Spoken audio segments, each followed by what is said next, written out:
Stream Sports, proudly covering local high school athletics and District 10 championships on Stream TV.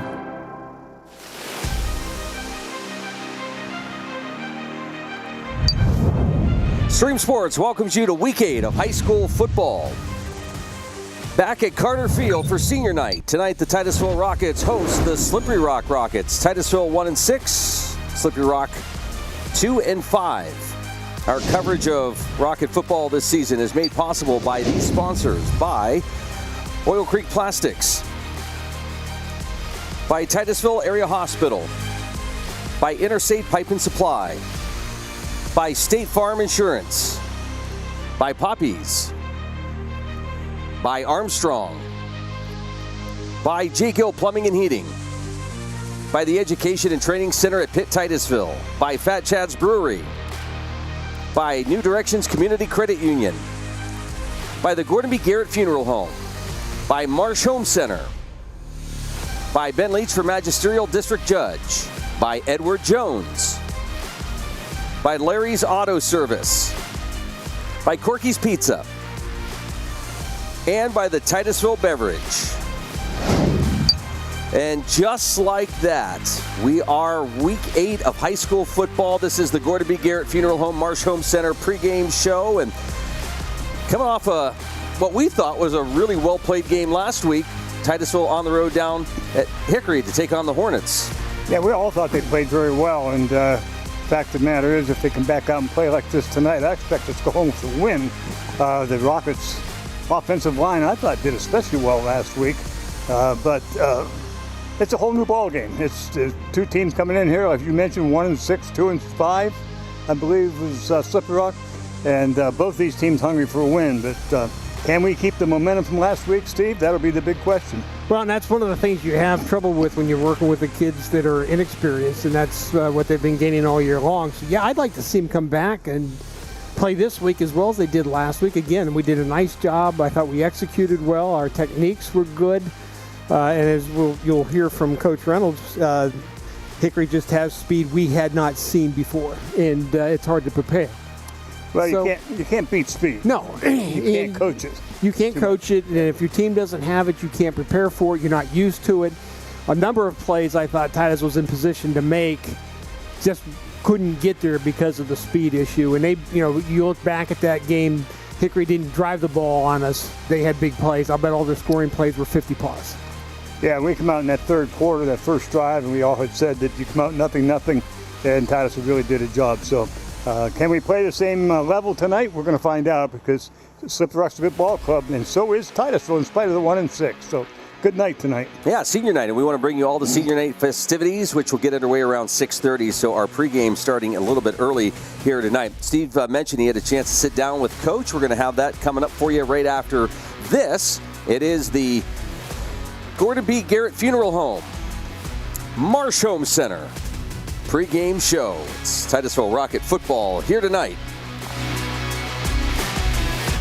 Interstate Pipe and Supply takes pride in providing customer service. That's why our dedicated employees are well trained and have the experience to offer friendly, quick, and reliable service and support. Need materials delivered to your job site? No problem. Interstate offers fast delivery from our 4 locations in Western Pennsylvania. We also serve Eastern Ohio, Northern Western Virginia, and Western New York. Service means business at Western Pennsylvania's premier pipe and supply company, Interstate Pipe and Supply. Our new home. Somebody pinched me. Somebody say pinch? Pinch. We just bought this. Yeah, we just bought a new house. Why are there crabs? You don't call for pinches. Call for protection. Hit it. Like a good neighbor, State Farm is there. Your State Farm agent is ready to help you choose the right coverage for your new house and your car. All right, which way to the sea? We're in Ohio. So is that close or No. You got a pool? No. Like a good neighbor, State Farm is there. Poppy's Equipment and Storage Rental in Pleasantville is your hometown source for quality equipment and exceptional service. Now an authorized steel dealer, Poppy's is everything from saws and mowers to diggers and more. Planning an event? We've got tents, tables, chairs, heaters, generators, firewood or propane. Whether you're building, landscaping, or just tackling a weekend project, Poppy has you covered. Stop by Poppy's on the Tionesta Road in Pleasantville Or call today and let's get your next project or party started.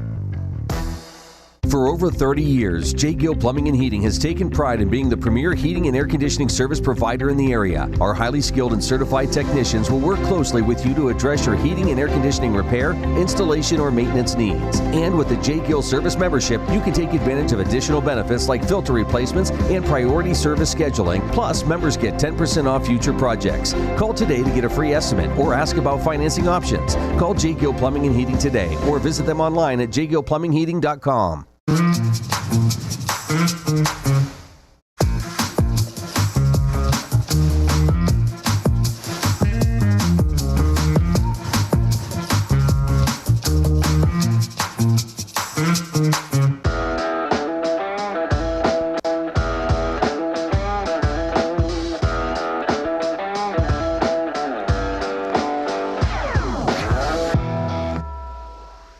And welcome back to the Rocket Pregame Show. I'm Steve Betterman. With me is Coach Reynolds here, and we've got some young men behind us that we will get to here in just a minute. But Coach, I'd like to go back to last week's game at Hickory.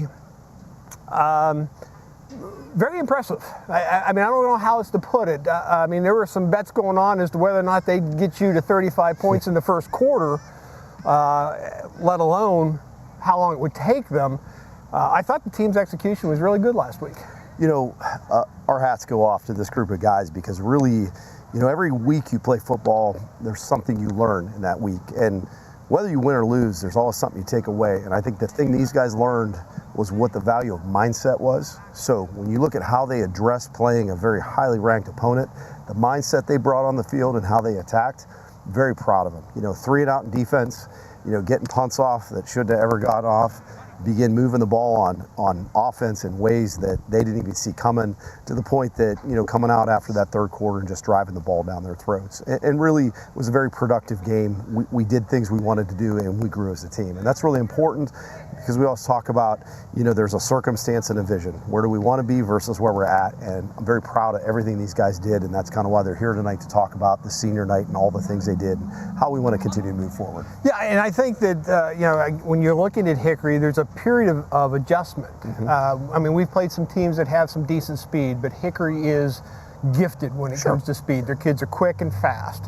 And it took a little bit of adjustment, but I thought really midway second quarter on, we were toe-to-toe with them. They got their plays because of their speed, but I thought we did a real good job handling that. Tonight, Slippery Rock, what little I have seen of them, their quarterback could be a problem. He likes to get loose and he likes to run.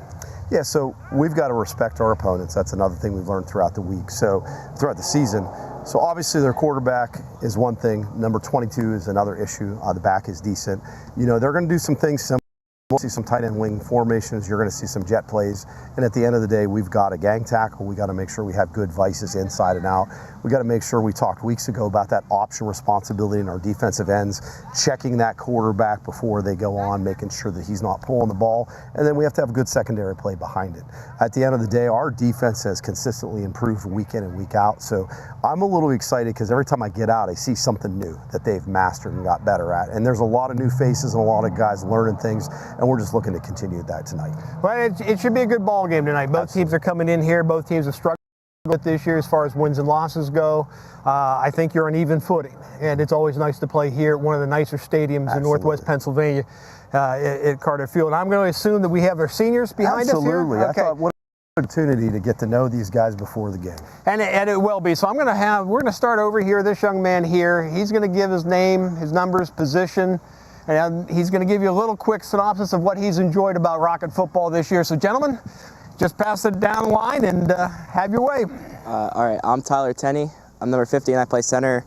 And my favorite memory is probably against Hickory because I think we bonded very well. I'm Jimmy Becker. I'm number 4. I play running back. And I would say my best memory from the season was probably the brotherhood and the way we mesh off and on the field. I just think we have one of the best team chemistries, you know, and that's what I enjoy the best. My name's Sawyer Wolfkill, and I'm number 2, and I play corner. And I think my best memory would probably be back to the Hickory game as well, because after that, I think as a team we did bond very well, after that, yeah. Hi, I'm Max Chatham, number 6. I'm the kicker. I just like spending time with these guys, and you know, this is our family, so it's fun to spend time with them every week. I'm Brock Middleton at 88, play defensive end, and I'd say my favorite thing is probably that big kick at Hickory. It was really fun out there.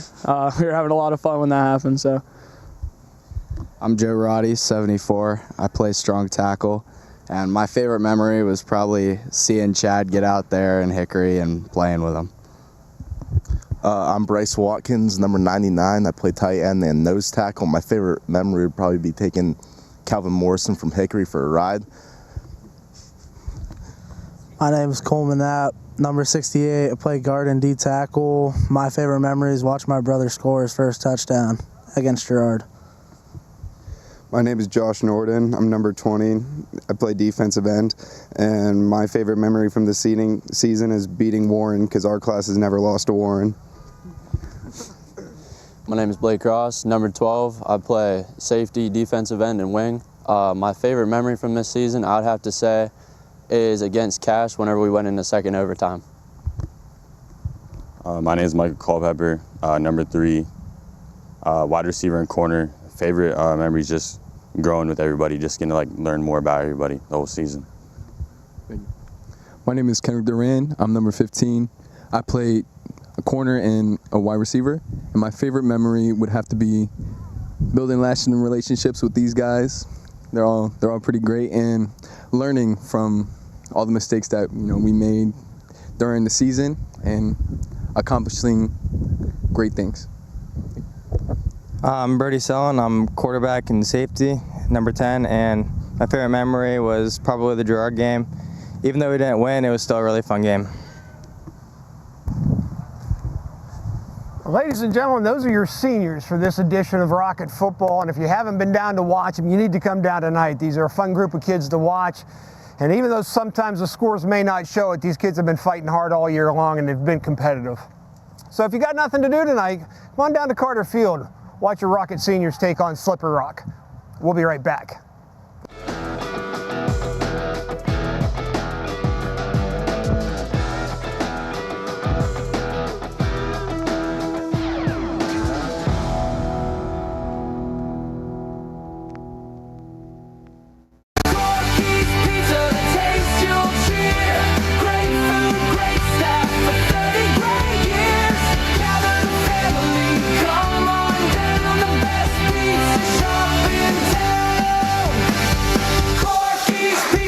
Celebrating 30 years at Corky's Pizza in Pleasantville.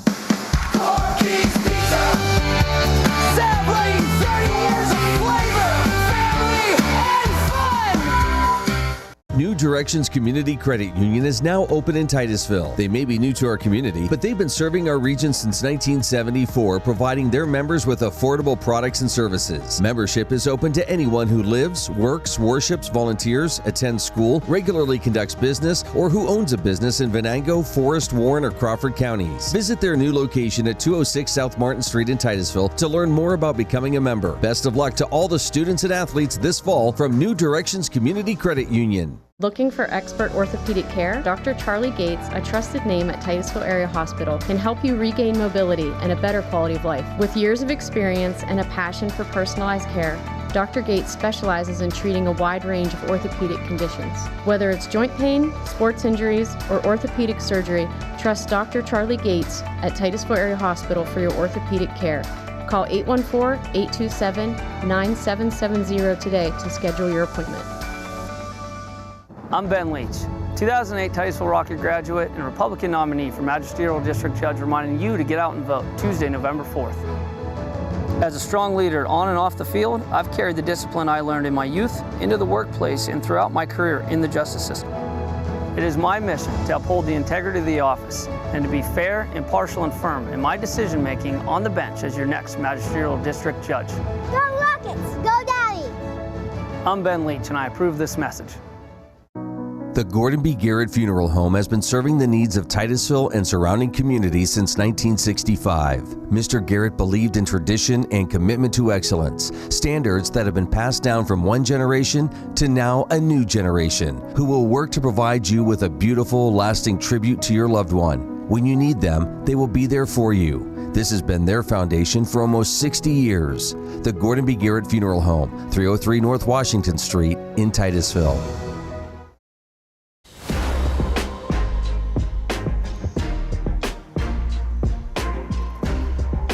And welcome back inside the Gordon B. Garrett Funeral Home, Marsh Home Center pregame show. Well, another beautiful night here. 8 weeks into the season, Jim. Well, you wouldn't think after 8 weeks we'd be in some kind of a bad weather spell, but we haven't had one yet. A couple of good frosty nights here in western Pennsylvania, but nonetheless, it's a very nice night here for football. As once the sun goes down here earlier than normal, Steve will be able to see what's going on out there. But Pat's down the field, and he'll be standing down there in about 58-degree weather. But you'll notice too that the legs are covered. As far as we'll go with that. So you just go ahead, Pat, and you're just as warm as can be down there. You know what? As that sun goes down, it's a little chillier down here than it was sitting up in the press box with you guys. So a little bit of a breeze down here. It's got to be a beautiful night. It's a great night to come out and watch a football game. So if you're not out, come down here, because it's going to be a beautiful night for football. Watching these two teams that should be pretty equal, I don't think you could ask for a nicer night. There shouldn't be anybody cramping up anything. They should be in good shape to go 4 quarters. So a great night to be playing football down here. Yeah, and to recognize the seniors. We're going to be doing that here in just over 10 minutes, I think, is when they'll start that ceremony. And they don't mean you, Dad. They don't mean you. Oh, different kind of senior. A different kind of senior, yeah. You know, Pat was talking about it being warm up here. He'd be warm, too, with all that hot air around him. Yeah, it is warm, Pat. Wireless Mike tonight brought to you by Coal Oil Johnny's and by Missy's Arcade. Big thanks to those sponsors. Pat, we'll start with you since we're on you. You gave us your thoughts last week, which I think penalties was sort of the big one, and Titusville really clamped down on that last week. What are you hoping to see tonight? I want to see a repeat of that. That was an excellent game that they played, and to be against a very competitive team like that and keep your cool and composure, not let the circumstances get the best of you. You're going to need that. You're evenly matched going again against Slippery Rock tonight. You need that error-free football and keep your head under. And then that line play again, seeing them get out there. You know, these guys bonded. They showed what they have against Hickory. I'd like to see them come out just like they did in that third quarter and set that tone for this game. And we're not going to see the speed tonight, Steve, that we saw down at Hickory. We'll match up a lot better here tonight with Slippery Rock speed. So given that should make things a lot more even here for us tonight. Yeah, it should be a fairly competitive ball game. If Titusville, I really think if Titusville plays and executes the way they did against Hickory last week, this game could get out of hand. Yes, it could. This team's good enough to get you down by 2 to 3 touchdowns. Now the question would be is if Titusville can get out to that early lead, build an early lead, do we have that killer instinct to end that game when you have the opportunity? That'll be one thing to look at. Two, the other thing to look at is, we haven't seen a whole lot out of Slippery Rock. I will say this: if you look at the two teams as they're warming up here, I see a lot of kids in Slippery Rock not in uniform tonight. One young man, unfortunately, on crutches, and a couple other kids that are walking on. So they're banged up a little bit. That may also have an effect on tonight's ball game. Yeah, no doubt that it will. I think their starting quarterback is one of the individuals that you're speaking of. But, the 1-6 record of Titusville's, to me, is a bit deceiving. We've been in some ball games, except those mistakes that Pat referred to. We've had a chance we could be into this ball game easily 3-3, 4-3, somewhere in that area. Now, we're not. We're coming in 1-6, I understand. But at the same time, this ball club has a lot of potential to it that just hasn't put it all together. And I hope tonight will be one of those nights when we can do that. Well, last week was probably the closest that we saw this team play 4 good quarters of football. Yeah. You look at the Grove City game. We were in that up until we kind of lost our heads, and then things kind of imploded on us. Cash was kind of the same deal. We kind of hurt ourselves more than. I think you could realistically say we beat ourselves at Cash. Cash didn't beat us. We did a number on ourselves there. That has to stop, and it did last week, and I'm hoping it stays that way tonight. I think Titusville's in a good position to win a ball game here if we can execute our techniques. Well, we got 3 left tonight, and Sharon and Fairview, and 2 out of 3 would be a nice way to end the season. Sharon's going to be very tough, let's face it. Yeah. But it is here, and I think they are beatable based on what I have seen record-wise. But nonetheless, that's going to be a tough one. So we could end up here fairly strong, 2 out of 3.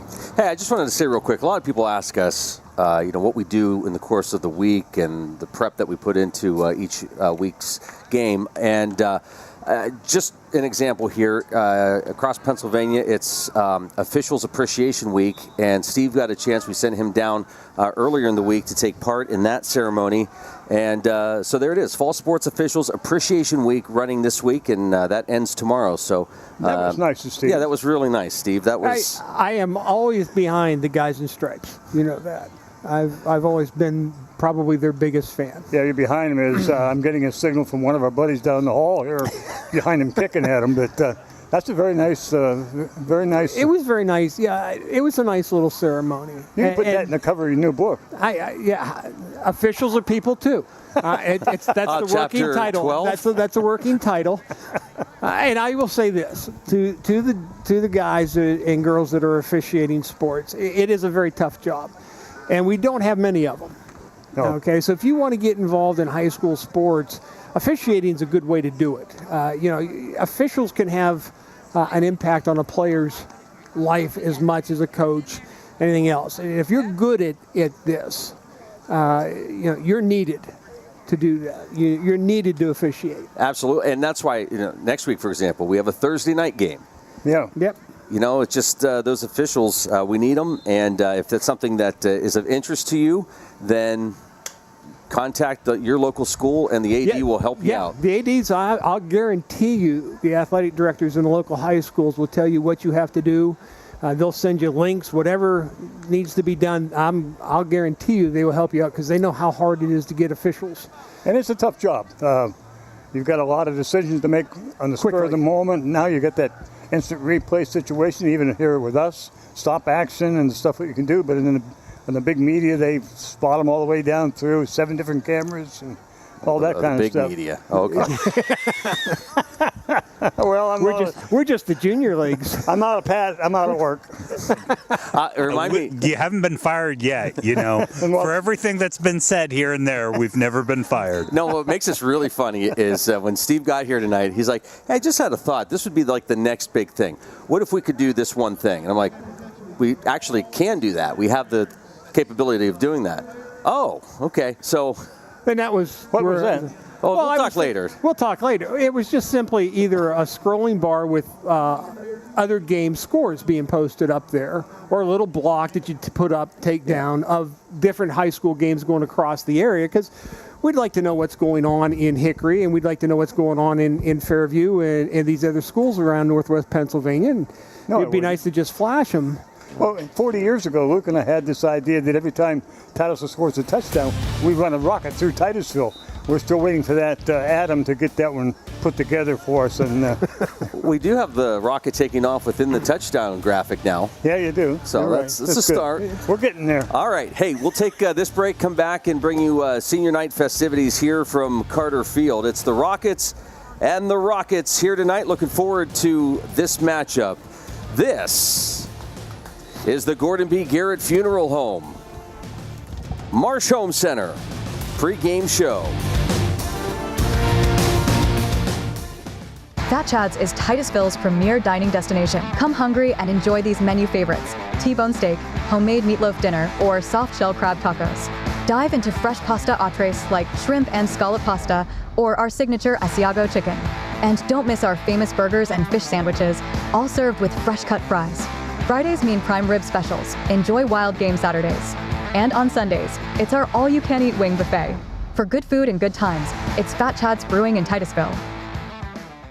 Whether you want to go and lead in your craft in the trades, whether you want to go and be that nurse or medical worker and have a real impact on lives, or whether you want to go and help that business improve its bottom line, this is the place, and now is your time to go with confidence, to go with skill, to go succeed. The Education and Training Center at Pitt Titusville. I'm Ronnie Long. And I'm Lisa Mellon. The name Armstrong reflects more than just a company. It's a promise. While others focus on the short term, we're building for a future that's limitless. From the dawn of cable television to the rise of the digital age, we've delivered cutting-edge technology like our advanced fiber network that redefines what's possible. Guided by our core values, we have proudly served and strengthened communities like yours for generations. Marsh Home Center Furniture, Appliances, and located at 305 Street in Titusville. Marsh Home Center welcomes you in to explore their growing inventory of name brand furniture, appliances, and bedding. Need something not currently in stock? No problem. Order from Marsh's online catalog and have it delivered right to your door. Visit Marsh's to see their entire showroom. Ask questions, see what items are on sale, or just stop in and say hi. Marsh Home Center Furniture, Appliances, and Bedding, behind Giant Eagle in Titusville.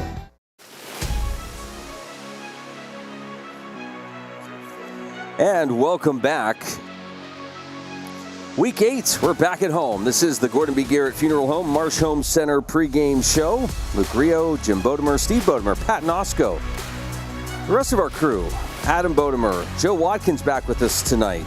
Brody Wolfkill with us tonight. So big thanks to the crew and all of you tuning in, watching here this evening. And I know for those just tuning on or turning on going, you've been on for a half hour already? Yeah, we're starting early because it's senior night and we want to take part in the festivities here this evening. And Coach brought the seniors over to talk to you, Steve. Real nice thing. That's always the tough part of this, saying goodbye to those seniors every sport season that we get to be a part of. Well, it's, and I almost made the mistake of saying come down, watch them in their last home game, because typically senior night is that. Now, we had an issue last year where it cost us our senior night, so they bumped it up, which I think is a good decision. So it's not their last home game. That'll happen next week against Sharon. But, and by the way, a Thursday game. And it's a Thursday night game as well. So, as a senior, when you play this game, you play your last game here at Carter Field. It's another game. You play your game, and you'll give it some thought as this will be it, and you go from there. But then after you get out, sometimes it'll hit you like, gee, you know what? That little patch of grass in Titusville, it really was a nice place to play football. And this is one of the better stadiums, I think, in local high schools to play football. And we've commented about this stadium in the past couple of weeks, but I really like this stadium. It's just a great place to play football. And now the sun's down, right on cue. Luke said he'd put the sun down about 20 minutes so we could see, and he's done that. So it's a nice place to play football. And Pat was talking about that going back 2 weeks ago, Pat, where you were having a conversation with a friend of yours, and I'm sure there's probably some. Take Titusville out for a moment. Where are some other places you enjoyed playing? Putting me on the spot like that, thinking about the other fields, a lot of them look different now. I mean, when you go to Franklin Oil City, it's hard to tell some of those fields apart.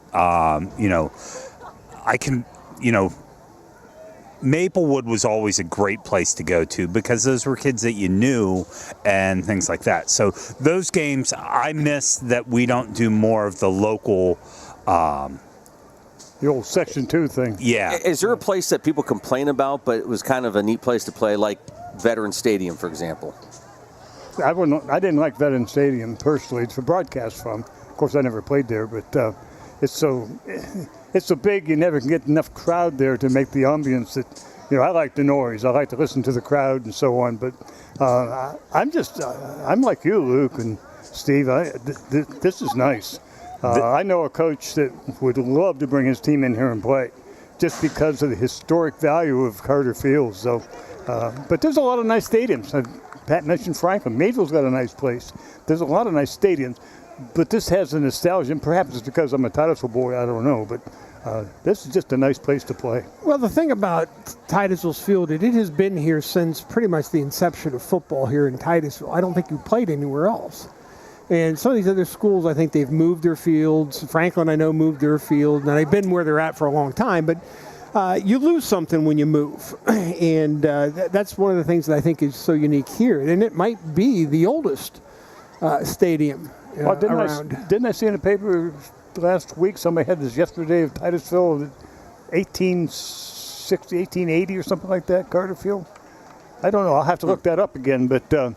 yeah, it's an old stadium. It's an old stadium, but it's like I say, it's we it's fine that you don't remember that. I mean, you were 3. But, yeah, surprisingly, and we joke about it when I don't like turf and all that. We've joked and talked about that. No. And the funny thing was though with the grass is I was talking to former athletic director and head coach Scott Salvo. We were talking about this field, how Carter Field had that little hump you couldn't see in from the one middle. side to the other. And he told me a story. He says, I was looking, I was standing at the 50. I looked across the field at the opposing coach who was on the 50. He said, you couldn't see anything from the waist down. You could only see from the waist up. So that's how high that hump had gotten over the time. So, well, that's why we're happy we have Pat, because you can see Pat's tall. Remember Bill McCrillis, you just see like his waist. Couldn't find it. Yeah. Looks like we're getting ready for senior night. Parents are coming out in the field. Titusville Rockets are down at the goal line, and Slippery Rock's coming off the field while we go through this procedure. The captains are meeting out there for the toss of the coin. We'll have that later on. But, Luke, we're getting about ready to go here with our senior night. Yeah, we'll be joining the PA announcer as we recognize not only the football players, but the band members and cheerleaders as well tonight. So, big ceremony here. Last time we were here, it was homecoming, so it's been a couple busy weeks for us. Homecoming last week at Hickory, too. Yeah, it was well done.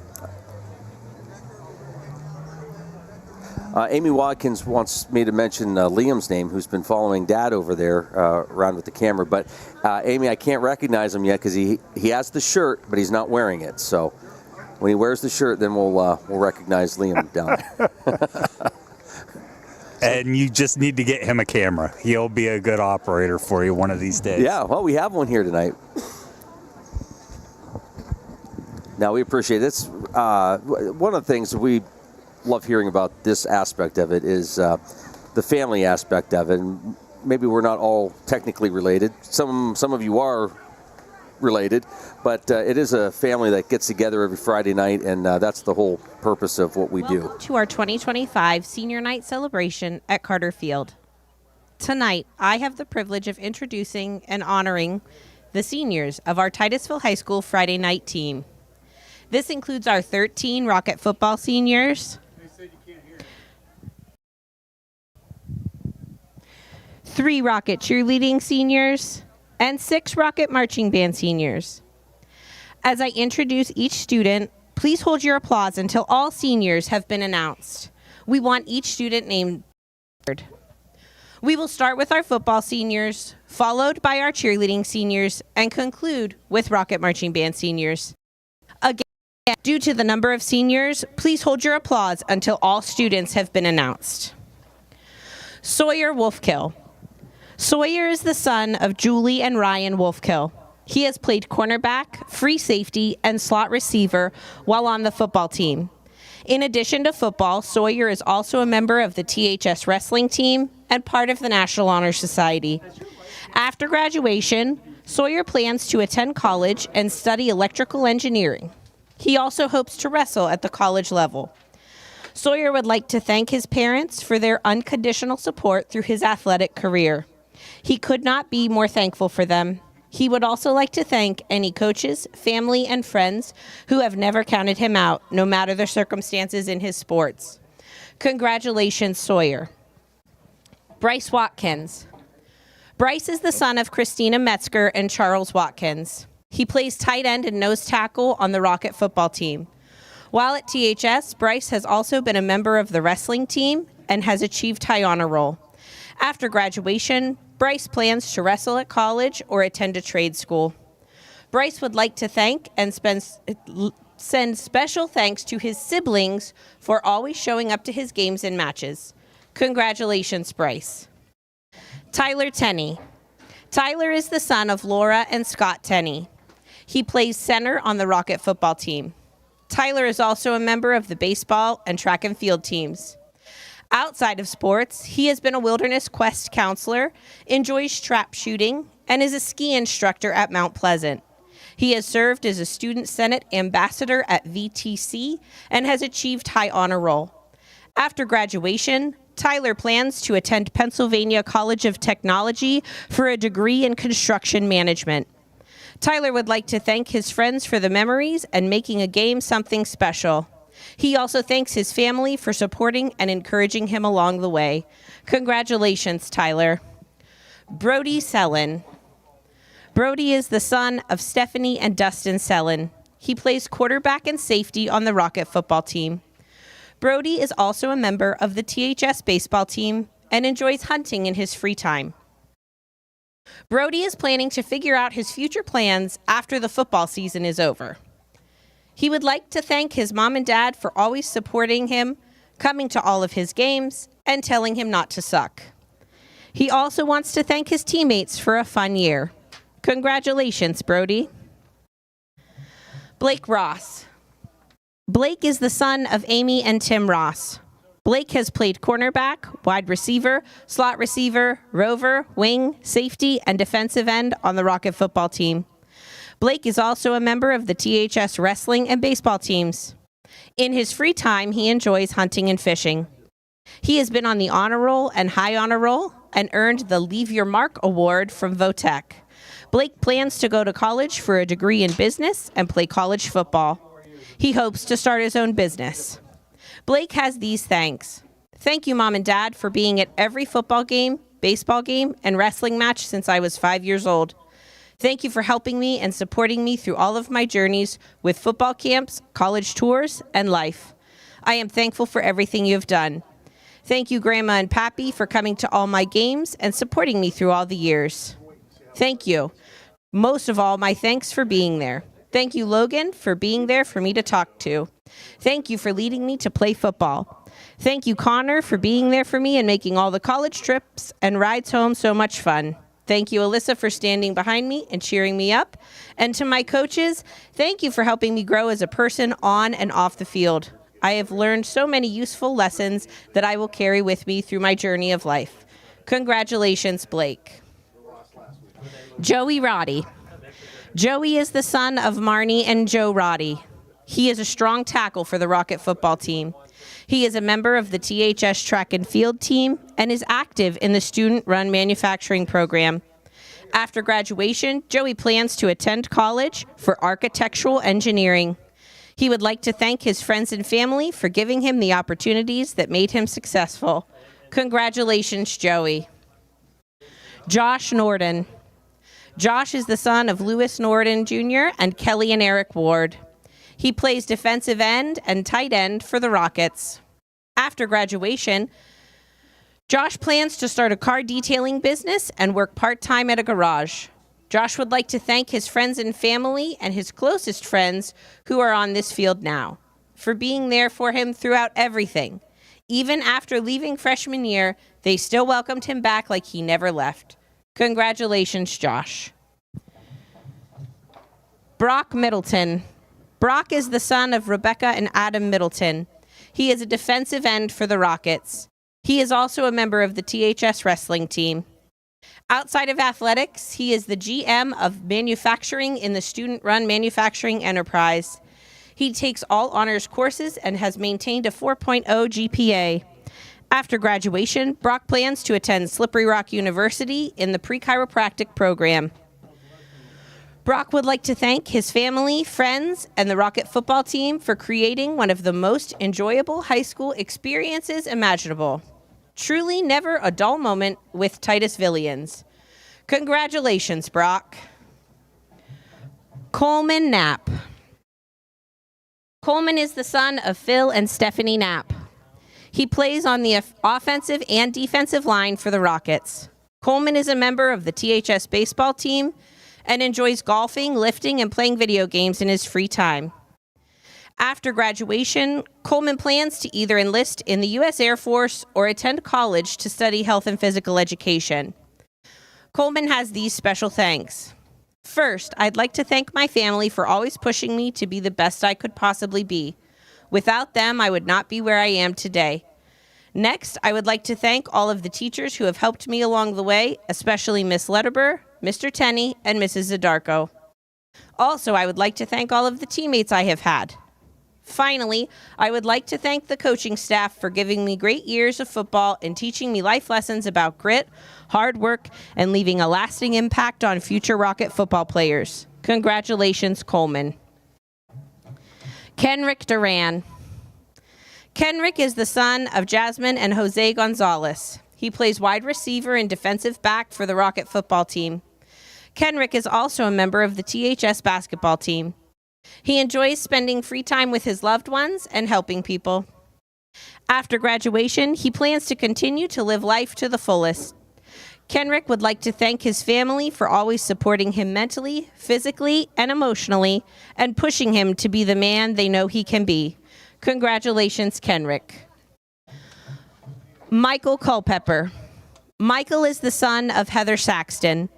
He plays wide receiver and cornerback for the Rockets. Michael is also a member of the THS basketball and track and field teams. After graduation, Michael plans to go to college and get dual degrees in child development and early childhood education. Michael would like to share these thanks. I would like to thank my mom for everything she does for me, even when times are tough. She always makes sure I'm where I need to be, and I'm very grateful for her. I would also like to thank my whole family for what they do for me, even my family that's in North Carolina. Love you, sis, and love you, mama. I'd like to thank God for giving me this opportunity in life and just keep believing in him through good and bad times and knowing he has a plan for everyone. Congratulations, Michael. Max Chatham. Max is the son of Monica and Tom Chatham. Max serves as the kicker for the Rocket football team. In addition to football, Max is on the swim and soccer teams. He is a high honor roll student and is on the PIAA academic silver team. After graduation, Max plans to play football at Westminster while studying finance and cybersecurity. Max would like to thank Hunter, Ian, Brody, and Adam for snapping and holding. He would also like to thank anyone who has blocked for him. Thanks to every single one of his friends and teammates. Life wouldn't be the same without you guys. Also, special thanks to Chris and Stephanie Feely for not only photos, but all they do to support the Friday night team. Most importantly, Max would like to thank his parents and grandparents for supporting him through everything he has done. Congratulations, Max. Jimmy Becker. Jimmy is the son of Jeb and Ruth Ann Becker. He plays running back and cornerback for the Rockets. Jimmy is a member of the THS baseball team and enjoys fishing and hanging out with his friends in his free time. After graduation, Jimmy plans to attend college, but is undecided on a course of study at this time. He would like to thank all of his family and coaches for helping him grow into the person he is today. Congratulations, Jimmy. Elena Burnside. Elena is the daughter of Matt Burnside and the late Christina Carr. Her aunt, Stacy Burnside, is also an important part of her life. She has been cheering for 6 years. Her favorite memory is getting ready with the girls before every game and all the fun builds from her freshman year. After graduation, Elena plans to go to college and become a registered nurse to spend her free time traveling. Congratulations, Elena. Abby Saints. Abby is the daughter of Rebecca and Samuel Saints. She has been cheering at THS for 3 years. In addition to cheerleading, Abby is part of the soccer and track and field teams and is in the choir. Her favorite cheer memory is getting ready with Elena before the games. After graduation, Abby plans to enlist in the U.S. Air Force. Congratulations, Abby. Angelia Gloria Torres. Angelia is the daughter of Angela Ciliano and Mark Copta. She has been cheering at THS for 1 year. She is also a member of the THS girls soccer team, and her favorite memory from this year was the homecoming tour, especially visiting the elementary schools. After graduation, Angelia plans to pursue a degree in nursing. Congratulations, Angelia. Jenna Crocker. Jenna is the daughter of Megan and Matt Crocker. She has been in the drumline of the Rocket Marching Band for 5 years. In addition to RMB, Jenna has participated in PMEA District, Region, and All-State Band. While at THS, she has been a part of the varsity and YMCA swimming, varsity track and field, the student council treasurer, the varsity club treasurer, the National Honor Society treasurer, the senior class treasurer, a junior city councilwoman, a member of the jazz band, concert band, Venango County Orchestra, and THS choir, part of the junior senior class play, the reading competition, and a Tarbell Tea volunteer. Jenna's favorite marching band memory is the Halloween parade, especially the year the drumline dressed up as the Ghostbusters. After graduation, Jenna has been accepted and plans to attend Embry-Riddle Aeronautical University to study aerospace engineering. She would like to give these special messages. To the underclassmen, band is always supposed to be fun, and it is, but it's so much more fun when you work hard and get to see that pay off throughout the season. Thank you to Ms. Cicero for helping me grow as a musician throughout all the years. To the directors and to my family, thank you for always supporting me and showing up. Congratulations, Jenna. Ava Fulmer Andruski. Ava is the daughter of Tom and Tyler Cox. She has been a member of the Rocket Marching Band Color Guard for 2 years. Her favorite band memory was the homecoming tour this year. After graduation, Ava plans to get a job and move to Meadville. Congratulations, Ava. Grace Hamilton. Grace is the daughter of Jeremy and Tippy Hamilton. She has played flute and piccolo in the Rocket Marching Band for 5 years. She has taken many dance classes at A Dancer's Reflection and is a thrower on the THS track and field team. Her favorite band memories are going on all the trips with her brother and her best friends. After graduation, Grace plans to attend a 4-year university and major in occupational therapy. Grace would like to give these thanks. I am so grateful for all the amazing connections and friendships I have made during my years of marching band. Thank you all so much. Aaliyah Kinney. Aaliyah is the daughter of Ophelia and Brian Kinney. She has played clarinet in the Rocket Marching Band for 5 years. In addition to Rocket Marching Band, Aaliyah is a member of the Queen City Community Band. Her favorite band memory was during her 2nd year when there was a water balloon fight at band camp. After graduation, Aaliyah plans to attend a 2-year college for health information technology. Congratulations, Aaliyah. Viva McElveen. Viva is the daughter of Kevin McElveen and Shandon White. She has played trumpet in the Rocket Marching Band for 5 years. In addition to R&B, Viva takes private trumpet lessons at Roxado Conservatory of Music and has participated in PMEA District, Region, and jazz festivals. She plays in the THS Symphonic Band, Jazz Band, and Queen City Community Band. Outside of band, she participates in the junior senior class play, art club, ecology club, chorus, and softball teams. Viva's favorite marching band memories include seeing her little brother Tucker on the homecoming tour each year and watching the woodchucks with her best friends at the middle school practice field. After graduation, Viva plans to attend cosmetology school, followed by a 4-year university to get a degree in music education. Viva would like to send this message. To all the underclassmen, cherish all of the memories and friends that marching band will give you. Band has always been like a family to me and allowed me to meet amazing people who love music as much as I do. I am very proud of all of you, and watching you grow through senior year has been very bittersweet. Just remember that all of the hard work always pays off, and never stop pushing to be better. Thank you to all of the staff who have gotten me to where I am today. Special thanks to Mr. Vincent, Miss H, Mr. Rock, and Jim. Time went by so fast, but after 5 years, I'm still standing. Congratulations, Viva. Charlotte Winger. Charlotte is the daughter of Andrea McGill and John Winger, stepdaughter of Mike McGill and Kim Winger. She has been a member of the Rocket Marching Band for 4 years. Charlotte also participates in theater, is a member of the track and field team, serves as the senior class secretary, varsity club secretary, TMS musical student director, and a student choreographer. She is also part of Model United Nations and Academic Challenge teams, where she is team captain, the reading competition, and National Honor Society. Her favorite marching band memory is going to Taco Bell after the DCI show.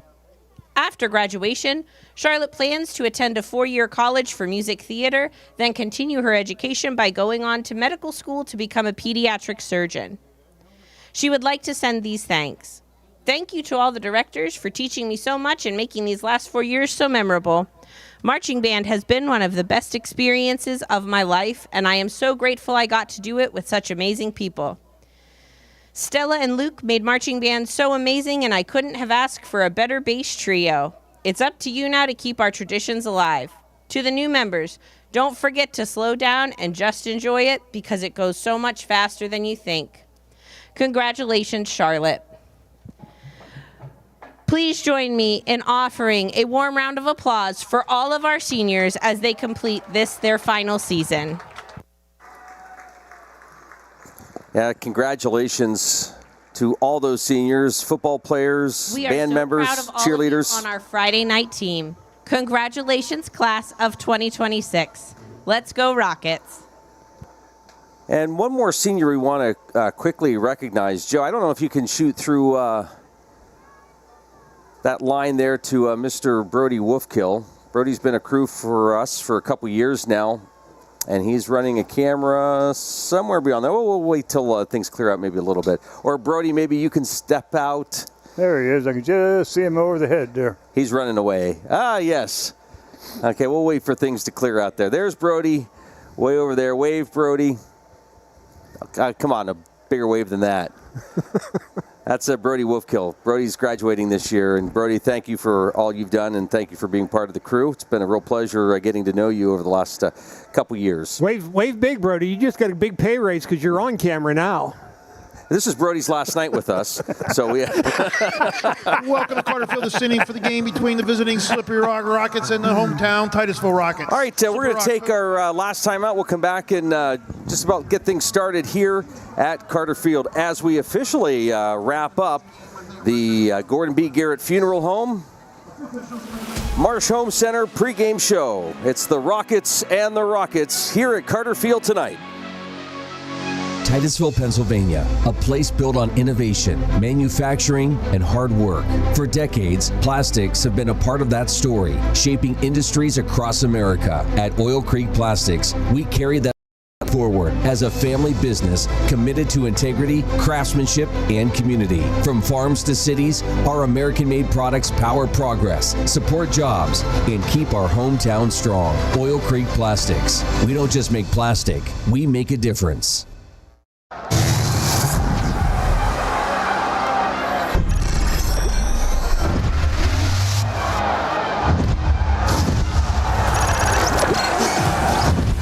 Going deep. Touchdown. Got a man going to the end zone. He's there. Touchdown.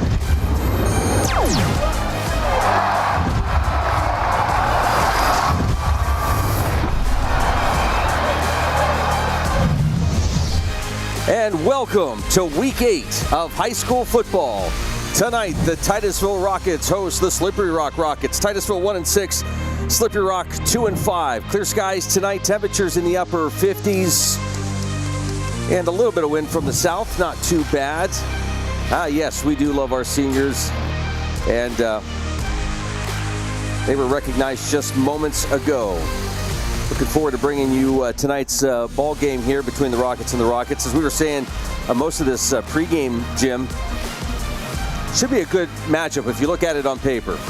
Yeah, it was something that I watched when I was doing films and so on. I always watch the line play. Now, I have no idea what they're doing because I'm not a line coach event, or no coach at all for that matter for football, but I think that's where it's going to happen. It's going to be in the line. I think Slippery Rock's going to have to stop O'Neill tonight. If our line plays like we did last week, Mr. O'Neill's going to have some good running tonight. And also on the counter, I look for Mr. Ross to have a pretty good night, Steve. So all in all, I'm really excited about the Rockets play tonight. Well, it's gonna, it's gonna depend upon whether or not we can put a game back to back. Against Hickory, we executed extremely well. Again, it was just more of a speed issue than anything else. You're right. Tonight, if we do our jobs, particularly up front, I think O'Neill's going to have a big game. Now, remember, last week where we talked about it a little bit, we didn't know how many at the end of the ball game he had. Right. Ended up with 119 yards, and 119 yards against that ball club's a good night for any running back, and particularly for us as we're trying to just pound away at 3, 4, 5 yards a pop, and that's he worked his way into 100+ yards last week. Tonight you need the same thing. You need to keep a hold of the ball, drive the ball down the field, get yourselves touchdowns and not field goals. Well, that's one of the things we liked about the third quarter. We got the kickoff and we took it down and took several plays, 3 yards in a cloud of dust, as we like to talk about it. And that was our style of football this year. We weren't a big scoring, fast-scoring team. And they did that exceptionally well in the opening kickoff of the third quarter last week. So I'd like to see them put 4 quarters together like that. Pat? I think I'd like to see that line control the line of scrimmage offensively and defensively. I think that just opens up so many things when those guys come out and start controlling. When those pulling guards come through and lead up that hole for Mr. Ross, that's a beautiful sight, seeing that play break open. I'd just like to see 4 quarters of that to start out. Pat was saying it's a nice thing to see. That is one of the things that's nice about us up here, that we can break things down. We can watch in slow motion the second time around and really see how well things are executed. So it is fun to watch that open up. It's exciting to see the kids do their job and get the yardage. So one of the nice things about being up a little bit higher is you do get a chance to see those things. But if we're playing around the 40 to 40 in there, particularly where our cameras are placed, and they're running that counter or they're pulling the guards our side, you get to see them both. They're coming right down the line of scrimmage at you, so that's always a fun thing to do too. And it is when they're coming down the field and you're at eye level with them. It's a great sight seeing those guys come through and watching him just have his hand on their back, and kind of that's that team play, just slowly building up and coming down that line. Rockets are out on the field, and the Rockets are on the way down onto the field. As you know, it's Slippery Rock Rockets, Titusville Rockets, so hopefully I'll keep that somewhat straight tonight. No, I probably won't. I was going to say, I have very little faith in that. I'll work with you guys. Titusville waiting now as they'll be introduced, and the band is right out there in front of the football players. That's kind of a different pose. That's kind of neat. They'll be coming up through the football band and be introduced. Kind of like old Penn State. They don't bring them out one-on-one. They come as a team. Let's hope they're not like Penn State. Yeah, not tonight. Yeah. Well, I wasn't talking in totality. Totality, that's a new word. No, I don't think it is. I didn't bring my thesaurus, but I don't think that is. You don't think? I don't think. What's another word for thesaurus? Thesaurus? Oh, man, the game hasn't even started and it's sliding that There we far. go. This is what happens when you don't wear shorts, Pat. We have nothing else to talk about. My goodness. I thought about throwing them on and a pair of pants over top, but I didn't think you guys would appreciate that as much as... I thought maybe you'd put them on over your blue jeans. Just so we had that something else to go after you about. Titusville Rockets about to come out through the band, and we'll get the national anthem, and we'll get this game underway. The toss of the coin has already happened. Of course, they'll do it ceremoniously here at the 50-yard line once the teams are out here. The announcers are introducing the starting lineup for Titusville. You know, I noticed, Steve, we talked, 3 or 4 years ago, Slippery Rock was the power, and they had a really good football team. It's an up and down situation, as you've talked about many times with the schools and the school population. They have a small squad here tonight.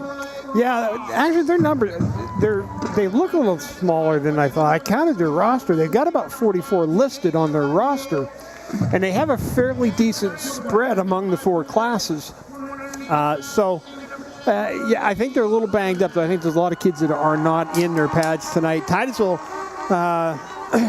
pretty much for the most part, have been able to keep themselves healthy. We've lost a kid for 1 week here. We lost a kid 1 week there. We lost one boy even before the season started. But other than that, we've been fortunate to have kids available to play. So it'll be interesting for Titusville. I'm sure they're still playing a little bit in positions and in situations they'll make changes. So we'll watch for that as this game continues tonight. But Titusville just has to play like they did against Hickory, and I think they'll come out okay. Hey, real quick, special guest up here in the press box. Hey, he must have heard his name mentioned tonight, but Bill McCrillis is joining us. Hi, Bill. How are you? As soon as you hit your button, Bill, we'll be able to hear you. Still can't hear you. He invites you up. Try now. Can you understand me? There we go, yeah. Invites you up to talk, and then he doesn't turn your mic on. We're going to go down to the national anthem. That's the way it goes when you retire.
And we're about set to go, and Bill McCrillis is with us. And those of you that have been with us for several years know that Bill was the man on the mic down in the field. Good to see you, Bill. Hey, good to see you, Jim. How you doing? I'm doing well, and we'll see how I'm doing here in about 15 minutes if I'm still here. Well, we listen to you every week, and both you guys are doing super. I don't know about the guy running the board here, but he needs a little bit of vacation too, you know. Yeah, he's, well, he is. He is, right, he is. What is it with the wireless mic people? You, Pat, always picking on me. That's not true. We're equal opportunists. We'll pick on anybody. Tell them, Pat. What's going on down there, Pat? Well, Slippery Rock won the toss and elected to receive, and Titusville will be kicking towards the grandstand.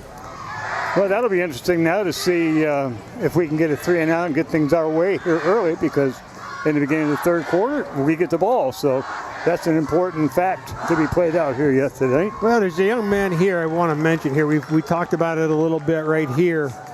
That is Max Chatham. He was our kicker last week, a 40-yard field goal.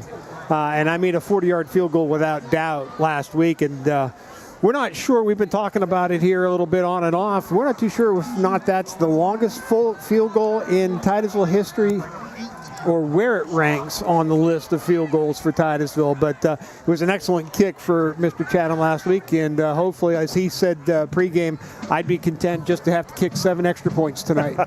So would we. Although you're right, he has a heck of a leg on him. 2 back deep at the 5-yard line for Slippery Rock. Chatham's kick will go down to the right side, taking it about the 12, out across the 20, 25, 30. Look out, he's got a lane. Drives straight ahead, and he gets out across the 45 to about the 47. That's a nice return by Slippery Rock. That was number 18, Cole Scott, 6'3", 190-pound senior running back. And unfortunately, it was our kicker who had to make the tackle. We've had a little trouble on kick coverages. We get pushed out of our lanes a little bit. Just one of those things we're going to have to work on. But again, he does a nice job. It's just north and south running. That's what you got to do. Popovich will be starting. Popovic will be starting at quarterback for Slippery Rock. They send 2 to the right, 2 to the left. The snap quick out to the right side. The pass is completed down to the Titusville 38-yard line. Be a first down and 10. These will be quick throws for Slippery Rock's offense. They're going to look and see how far off we're going to be playing their wide receivers. And if they're off too far, they're just going to throw a quick out pattern and get what they can. So watch how far out we play on the corners and see if we move up a little bit more as the game progresses. Again, doubles. Now they put a man in motion. That's Allen. He goes to the right side. Quarterback Popovic going to keep it. Now he throws it up to the right side, and the pass is complete. Brought down by Hawthorne out across the Titusville 35, maybe right at the 35. Pick up a 5. That's kind of a run pass option. He's going to fake the dive handoff, and as he runs out, he's watching to see if anybody comes to him. If they come to him, he'll throw it to the wide receiver. If they don't, he'll turn it upfield on you. Slippery Rock spreads him out again, 2 both ways. Ball's given off to the first man through. That's Scott. He's out across. Nice cut back. He's inside the 15 and down to about the 14. Cole Scott on the carry. And drive it down into the Titusville, about 14-yard line. And that's one of the things Slippery Rock did. We watched the Grove City game, and they got off to a very quick start. So Titusville's going to have to buckle down here. Again, doubles both ways. Ball's given again off to Scott, straight ahead. And he's going to get inside the 10 to about the 9. We got to drive backwards. Pickup of about 5. 4 or 5 yards. Let's see what they spot. Right at the 10. Second down, 6. Slippery Rock on a quick offense. Again, doubles both ways. Popovic at quarterback. Keeps the ball, comes up across the middle. Well read by Titusville. The RPO didn't work that time, but Titusville stayed home. I believe that's, Blake Ross does a nice job. He's playing the offside defensive end, did a nice job of staying home. And that's what they talked about earlier, knowing what your assignments are and just executing your job.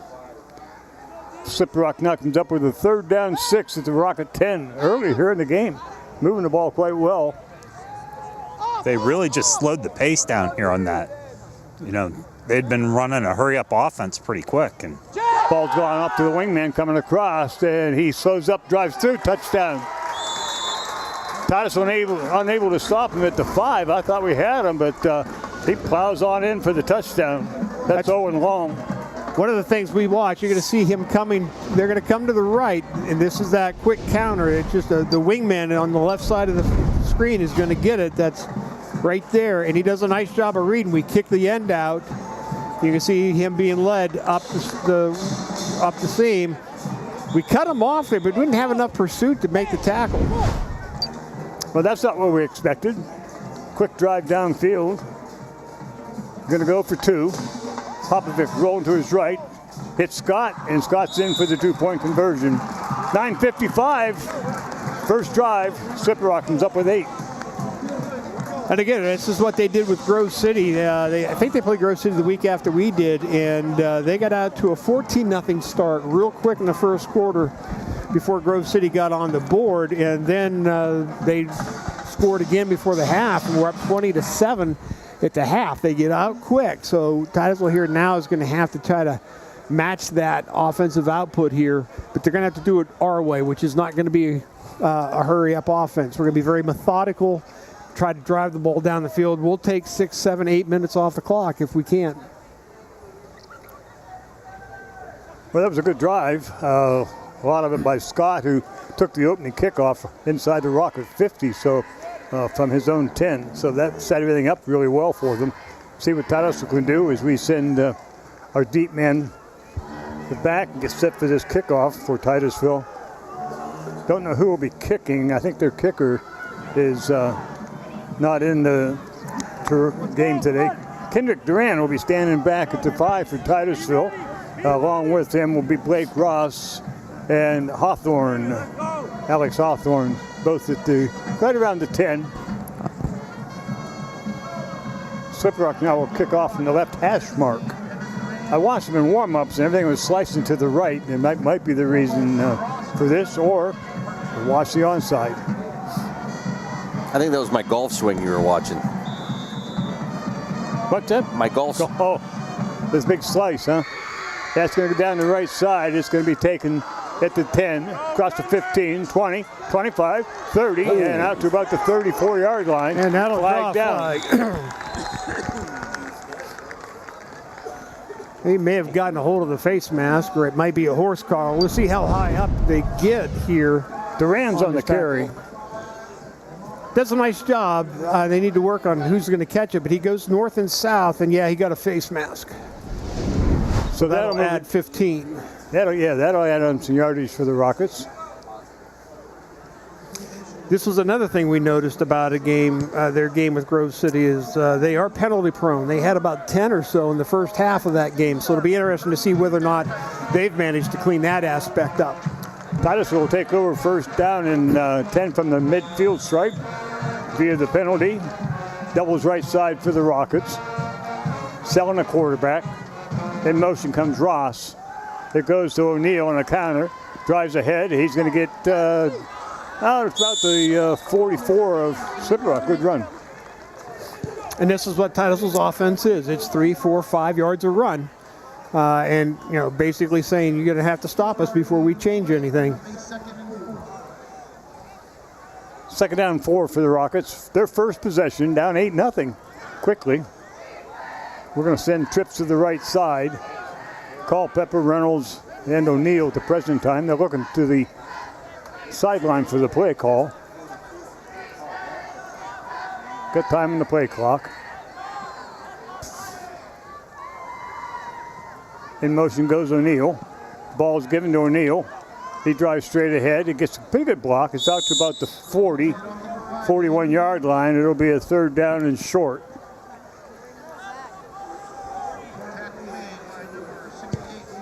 So it'll be third down short. Titusville, they're at the 41 of Slippery Rock. Well, teams know about Jaden O'Neill. They're going to be keen on him quite a bit. So wherever he goes, I'm sure they've got somebody that's going to be going with him, almost like a spy situation, because they know Titusville's going to want to run him a lot. So it'll be interesting to see if Titusville tries to bring somebody else into the offense here. Double wing action for Titusville. Quarterback keeps. That's Reynolds, and he's going to get enough for the first down.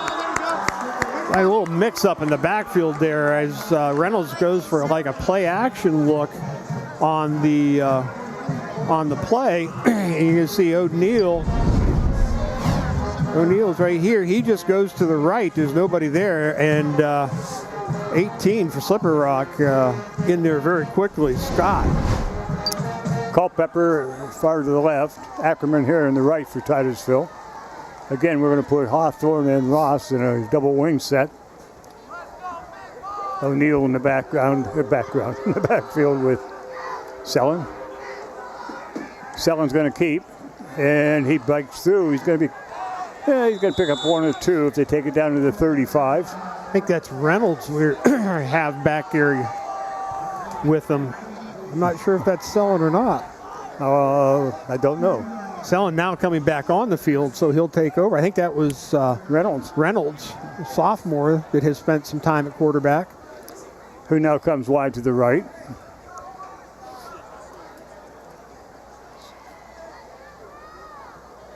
Titusville will send 2 to the left, and Ross and O'Neill.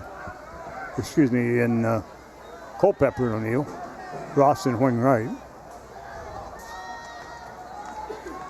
Quarterback keeps. He drives ahead to about the 34. It's going to be third and long for Titusville.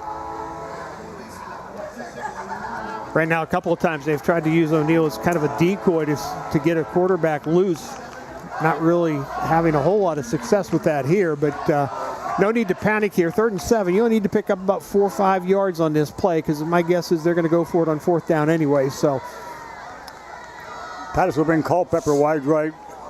Adam Reynolds will be in the slot right. And now Blake Ross will join them on the right side. So we have trips right side for Titusville. Check that, that's O'Neill on the right side. Now O'Neill's in motion. The ball is given to O'Neill. He wants to get upfield. They're spotting him big time. I don't think there's gain on the play, maybe a yard. Yeah, they came up quick from the secondary. They see it coming. And that play, we've talked about that play before. It works okay. It's going to work a whole lot better if the timing gets better, where he can get a full head of steam going across. Ball gets snapped, and it's an immediate handoff right away, so then he can go with it. And it's just a little slow for my taste. Well, we'll see what we can come up with. It's 4th down and 4. We're at the Slippery Rock 32. Big play already in the game. Trips right side for Titusville. O'Neill will be in the backfield with Sellon. Sellon looking to throw over the middle. Passes incomplete, in and out of the hands of Culpepper, and Slippery Rock will take over at their own 30-yard line, 32-yard line. That's what happens with Titusville's offense if you get behind the chains a little bit. That's why it's always important for us to stay ahead of the chains. You want to get into 2nd and 5, 3rd and 2s, and not get into these 3rd 5s, 4th and 4s. Those are tough for our offense to break. So good job by the Slippery Rock defense. They managed to hold the drive at their own 32. Now it's up for the Titusville defense. They're going to have to start making some plays here and shut this offense down. Be interesting how they come out here and see if they can get a little bit of control on that line of scrimmage and off their blocks. They seem to be getting held up on the line. Popovic will be at quarterback. Scott in the backfield with him. Doubles right and doubles left. He's going to throw. Looking downfield. Throws up short. Pass is complete. And up quickly to make the tackle will be Culpepper. A gain of about 2. That's exactly how you want to play that. You're going to come up. You got to come up under control. We got a guy a little slow to get up. On his feet now, though, but may need to be taken a look at. But you got to come up under control to make that tackle. That's a good job by Culpepper. Slippery Rock up at the line, looking to the coaches.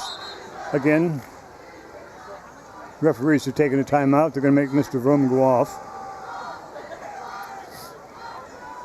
We'll bring O'Neill in at middle linebacker.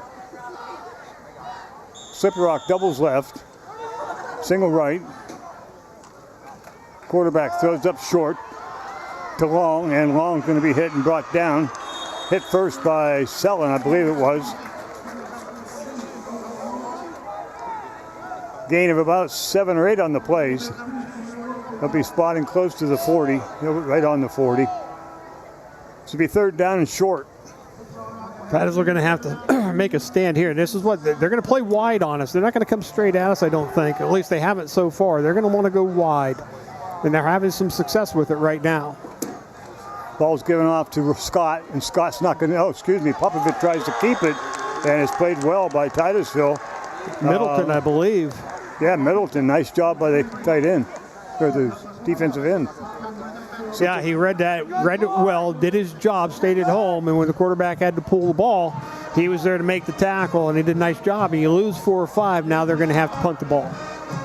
So Titusville's defense does its job. Let's see what happens here in the punt game for Slippery Rock. One of the injured players, according to my roster, Steve, is their kicker, so they'll be doing some replacement with the kicker. Popovic will be doing the kicking, and there is a timeout. Titusville looked to be a little bit confused as to who was supposed to be on the field. Seemed like they wanted to get a few people on and off, and the kids weren't sure who was supposed to be coming and going. Definitely not where you wanted to take a timeout and give Slippery Rock a chance to think about what's going on here. Well, I'm sure they want to get it out of there because it's at their 31, 4th and 5. So if they weren't making, we have good field position. They'll try to flip the field on us, but hopefully we can get a return here.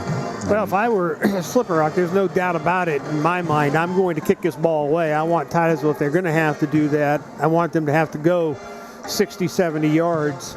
In that amount of time, I can maybe get a break, maybe get a penalty, something of that nature that stalls out their drive. So I'm definitely going to punt the ball away and make Titusville work. But here, do you do a nice hard count, see if you can draw somebody for that 5 yards? Possible, yeah. I mean, you had time to get that lined up.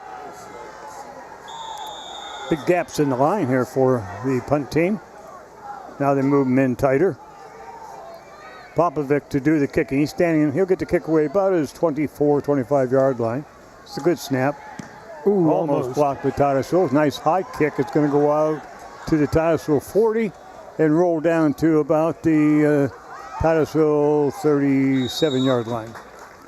So not a bad punt. Titusville has good field position for the second time on offense. Got to get something going here. Yeah, we need to have a drive. We need to kind of get better plays on first down. We want to try to get that 3 to 5 yard mark on first down so that you're in that 2nd and 5, 2nd and 4, 3rd and 1, 3rd and 2 type of situation. Stay ahead of the chains, and that's a big focus on Titusville's offense. First down 10, Titusville at their own 37. Culpepper come wide right. Reynolds will be in the slot right. O'Neal in the backfield. It's be a counter to Ross. Ross is going to get upfield, get a block. He does. Nice block. Turns upfield, across the 50, down to the Rocket 45, Slippery Rock 45. That's a good job by Sellen. I think that's who it was. Yeah, you're going to watch here. We're going to watch. This is Sellen here, I believe. He's already handed off to O'Neal. He's leading. Watch the block he gets downfield. This is a good block because that's not easy to do. Like I say, you don't have to kill him. You just got to get him out of the way a little bit. Oil Creek Plastics, our sponsor for replay this year. We want to thank them. First down and 10, Titusville at the 44, Slippery Rock. Titusville now will send 3 to the left side. This is that movement that Titusville gets often. Trips left side. Sellen rolling to his right. Pulls it down, coming back to his left side. He's across the 40. Nice head dive, 36-yard line. That was a hard run by Mr. Sellen. That's a good job as he's rolling out to his left. And again, that's tough to do for a right-handed quarterback. But as he rolls out, he sees it open up on the back side. And he just cuts it back up, and we get what we need. 8 yards on a first down. That's kind of the yardage you want to pick up on your drives. Second down and 2.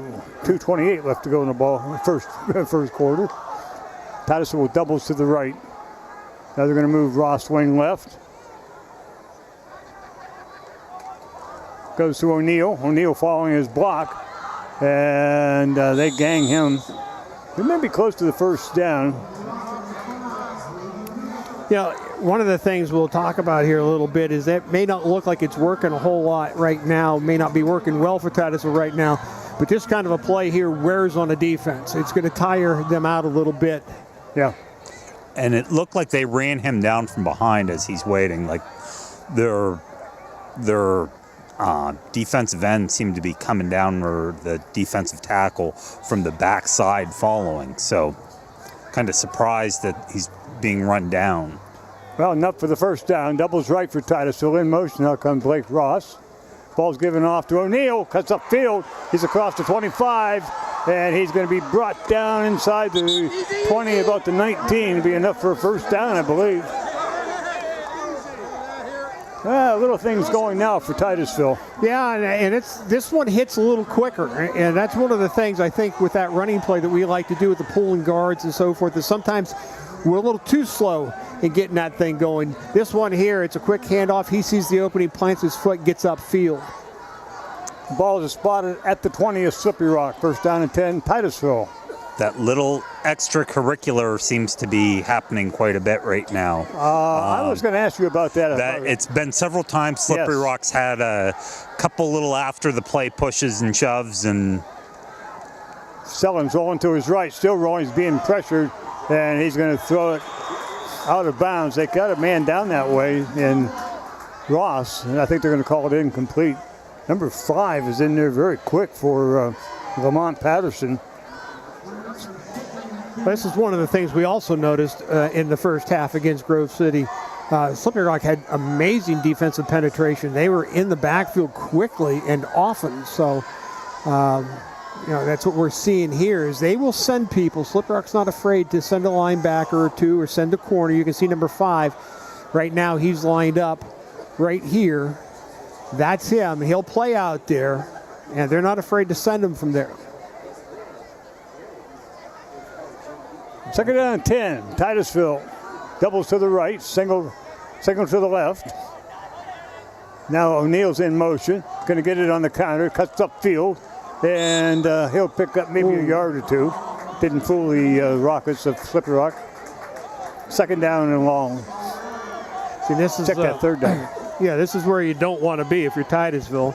Again, probably 2 down territory unless they opt for the field goal. But we're going to have to run one play here before this quarter ends. So they're going to have one more shot going this direction, and we're going to change ends of the field.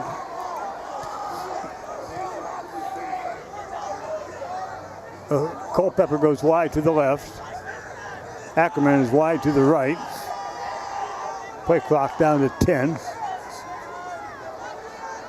Adam Reynolds, a quarterback. Adam's going to keep it, and he's not going to get anything. Too slow to develop. Didn't fool anybody in that one.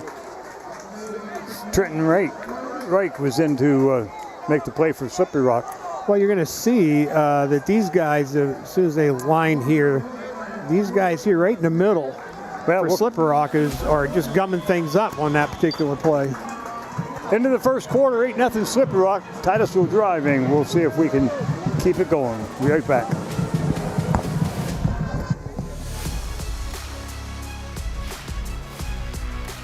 Fat Chad's is Titusville's premier dining destination. Come hungry and enjoy these menu favorites: T-bone steak, homemade meatloaf dinner, or soft shell crab tacos. Dive into fresh pasta entrees like shrimp and scallop pasta, or our signature Asiago chicken. And don't miss our famous burgers and fish sandwiches, all served with fresh cut fries. Fridays mean prime rib specials. Enjoy wild game Saturdays. And on Sundays, it's our all-you-can-eat wing buffet. For good food and good times, it's Fat Chad's Brewing in Titusville.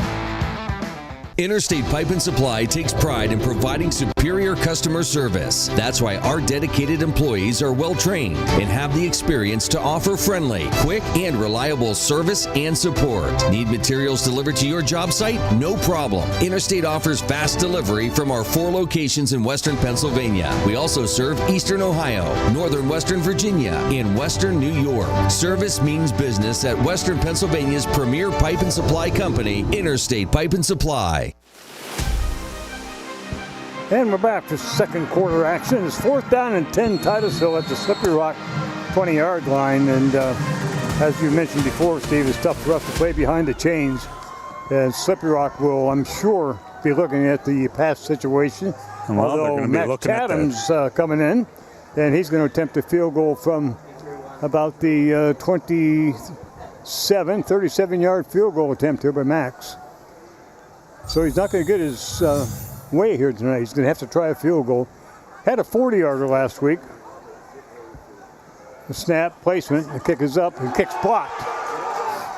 And it's covered by Titusville, but it'll be a turnover to Slippery Rock. Somebody got through there. That's the danger of field goals. Well, that's one of the problems that Titusville's had, and we've talked about it before. In the first half against Grove City, this is what Slippery Rock did to them. Basically, they got out to an early lead, on good offensive plays. Defensively, they got penetration into Grove City's backfield, and it was not just a little bit. It was a lot, often, and oftentimes by more than one guy, and that's the same kind of scenario that's happening right now. So Titusville's defense is going to have to buckle down here and get a stop. Slippery Rock with the ball. First down and 10 at their own 33. Popovic looking to throw. He's being rushed. It's a screen pass, but it's played well by O'Neill. And he's going to be stopped there. Oh, he's going to pick up maybe more than I thought, about 7. It's a good read by O'Neill. He got there quick, just not able to quite bring him down. Got about 4 yards on that? 4 or 5. Ball's out at the 37-yard line, 38-yard line. Second down 5. Single right side, wing right for Slippery Rock. Popovic gives the ball off to the big man in the middle. Nice read, somebody. That's Campbell, I believe. 54. Doing a nice job there. No, that's, Coy Campbell. We've mentioned him a few times in this season. He does a nice job, and that's what you want to see. He gets off the block and makes the stop. Coach out talking to the official in the field from Slippery Rock, something he didn't like. 2nd down and 5. Double, single left side, double wing right, and man in motion is Long. Pitch goes to Long. He's coming across the right side. He's quick. Flag down. That's going to come back. He's out to the 48-yard line, but the flag's down somewhere around the 41. Blocking the back.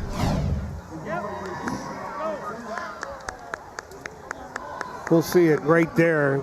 We can roll that back real quick and hold it right there. This is the young man you're going to see that engagement right there. You can see he's got him in the back right there. Good call by the officials. They'll take the ball back to the 29-yard line of Slippery Rock.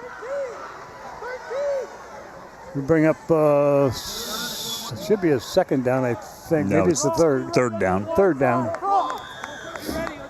3rd and 14. We need to stop here, big time. Triples left side now for Slippery Rock. Single to the right. Popovic in the backfield along with Scott at running back. Popovic looking to throw, looking deep. Throws over the middle. He's got a man there, but he just let him a little bit too much. That was Long. Number 22, I think that's the right name. Owen Long, yes. So it'll be a 4th down punt situation, I would assume, for Slippery Rock. I thought man was open a little bit. Made me nervous. Well, one of the things he didn't do well that time, he didn't step into his throw. It's kind of flat-footed when he threw the ball. Hard to control it sometimes, and it came up a little bit short, too. Hartshorn standing back at his own 35 to receive this punt. 4th down, 14 for the Rock.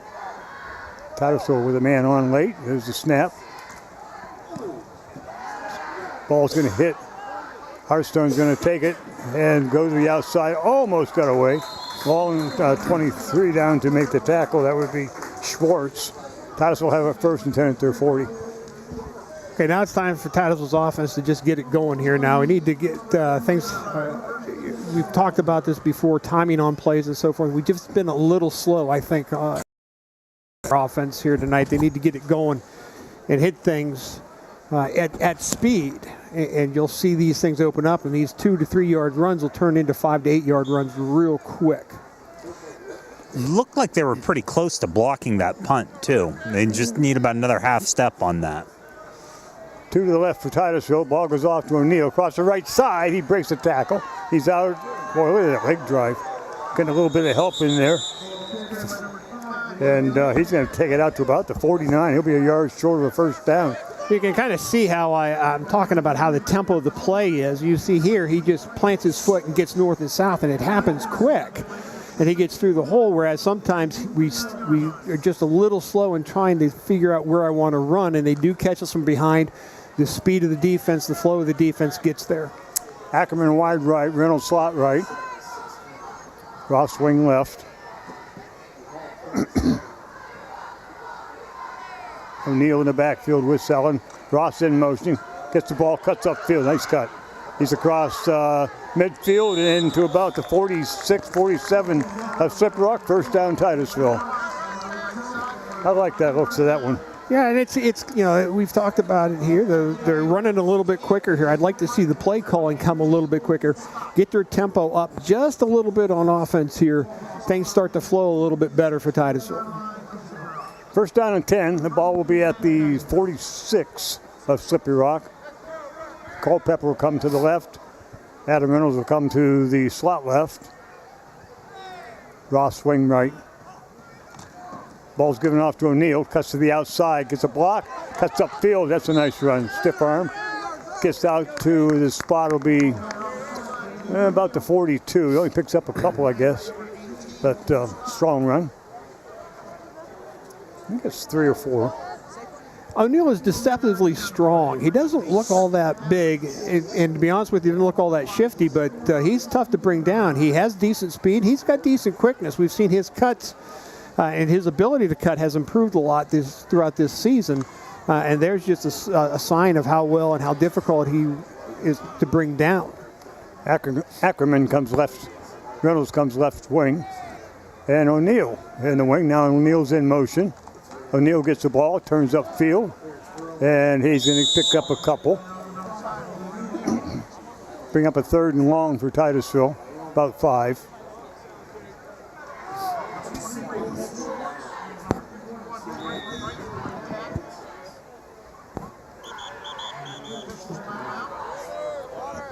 Scipio has a man being sent off the field by the officials. He's holding his arm a little limp, his wrist. Already got a tape. So far, you see here on the, we're down 8-0, but we've got 76 yards to 57 yards for Slippery Rock. So Titusville offensively is getting guarding the yards, but we need points, and that's one of the problems that sometimes we have is we rack up yards but don't get points. And yeah, that's a new chapter of the book. Double left for Titusville. 3rd down play. It's a big play here for the Rockets. Goes to O'Neill. O'Neill straight ahead. Drives, and he's not going to get the 1st down, but he's going to be 4th and a couple. Just pounding the ball. See, in here, I think I'd be tempted to go right to the line of scrimmage. If we don't get it, we're going to run the same play again. That looks like a push play. And there's a push play. Whether or not we got enough of a push, I don't know. Well, on the far side official is going to mark us yes. The near side official, I'm not too sure about. They got it marked right at the 35. And that should be enough for the 1st down. So it'll be 1st down and 10, Titusville. It was at the 46. They had to get to the 36, so they're listening to you, Steve. They got up there very quickly. Got up there quickly and run that and keep this tempo up. I like the tempo of this drive so far. Plays are coming in a little quicker, and we're getting into them a lot quicker. Ackerman wide right, Reynolds slot right. Fumble on the play. Blake Ross and Mr. Sellon didn't quite connect on that. Yeah, I'm not too sure whether he missed the pocket exactly or what. The timing was there, I thought. Just the handoff wasn't clean. I don't know whether he didn't get it into the pocket, whether he was on top of the pocket, or whether Ross just didn't collapse his arms on the ball. Let's see here real quick. We'll see what happens. The ball's in there. Not too sure. Back that up a little bit. Yeah, I think the ball's there. He just mishandled it. So it's 2nd and long, 2nd and 16 for Titusville. Sellon wants to throw. He's going to go deep. He's got Culpepper. Get there. Not quite. I got to be honest with you there on that play. I think the reason he had a step or two is I thought he was off a step or two early on the snap. Well, that might be. I didn't see that, but I looked upfield and I saw he had his man beat and just overthrown by a couple of yards. Well, it was a good play call, and it's a good look by Sellon. You're going to have to loosen this defense up because they know we want to run the ball. And he had a shot right there, just overthrew the pattern. So now it's 3rd and long. Ball's at the 40-yard line of Slippery Rock. Double left for Titusville. In O'Neill in motion. Quick pass to Reynolds. Reynolds going to get the block. Run straight ahead, and I believe he's going to have the 1st down. He has the 1st down by inches. That was all extra effort on his part. Well, this is a good play. We'll see this. This is. We'll see if we take a look at this again. What you're going to see here. This is Adam Reynolds here, and you're going to see pulling guard come out here to kick out as he comes back and then turns it upfield.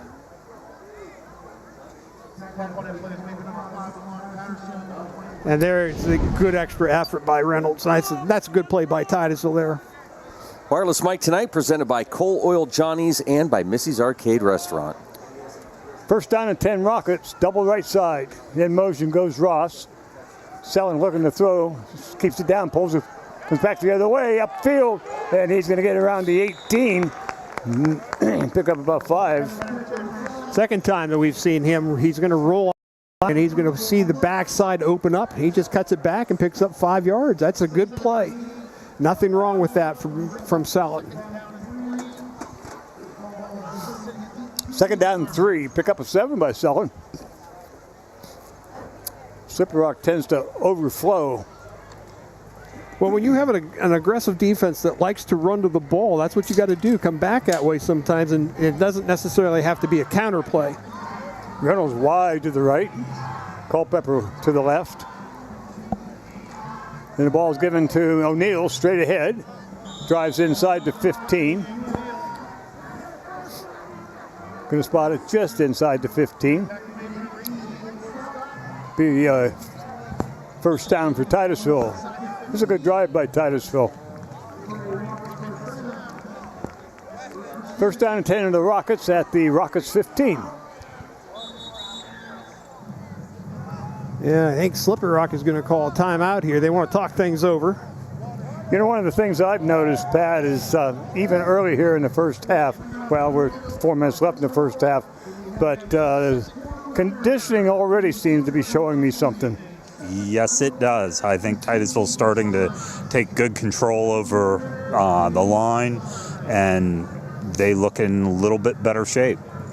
Yeah, I just see the strength of Titusville having a little bit more dominance right now. So what will that do here in the second half of play? You get into the third, fourth quarter situations, especially if we can score now. Well, the only thing that worries me right now is we look at, you can see them, coaches are talking to him. Tyler Tenney, number 50, the center. He's working on an ankle. He was a little gimpy walking off the field there for this timeout. I'm just looking to see whether or not he does have an ankle issue that might have to pull him, and it's tough to do that when you got a starting center. That throws a lot of things off when you have to replace your center.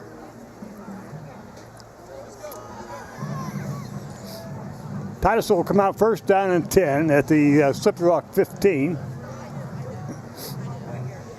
And we'll see if we can keep this drive going, get it in. Even if we just go for one, we don't have to go for the two necessarily. It's a lot of game left. Let's just get the touchdown first. Doubles right side for the Rockets. Wing left. Selling cuts to the left side. He's got it wide open. He's across the 10. And inside the 10, knocked out of bounds somewhere around the 7. I'm not too sure whether that was a design quarterback draw or not. It looked like he took a quick look, but then again, what you saw was a lot of defensive linemen penetrating upfield. The right defensive end for Slippery Rock overran the play, and Sellen takes it up inside to the left side and gets a good gain on the play. So it'll be second down and 4, the ball at the 8-yard line of the Slippery Rock Rockets. Need to get this one in. 4:38 to go here in the first half. Culpepper go wide right. Reynolds will go slot right. Wing left for Ross. Ross in motion now. On the counter, it goes to O'Neill. Drive straight ahead. Get in there, get in there, get in there. He is touchdown Titusville. Good job, good run by O'Neill. And Titusville picks up the 6. I didn't know if he was going to get there or not, but he kept it up. He does a nice job. He bounces off of his own blocker, actually, and then cuts back, sees the opening this time to the backside, and takes that path to the end zone. This is O'Neill here. You'll see his path as he makes his way to the end zone. He's going to come to the right. Defensive end does a nice job, bounces off the tackle, and then sees the opening to the right, keeps his feet driving into the end zone for the touchdown. As I said, Titusville doesn't need to go for the 2. So guess what they're going to do? They're going to go for the 2. Can't blame them for that. Sellen to O'Neill. He's not going to get there. No. There's nobody out there to block. And a couple of kids going at it way away from the play. And, so it's 8-6 with 4:32 to go. Titusville not able to convert the 2-point conversion. Well, and I'm not bothered by that call because you're only down 2. If you block your field goal play, then it's you get a chance for the 3, and you're ahead anyway because it only drops you down by 2. So I don't mind the play call there. I just assume maybe kick it, but that's just a coach's choice.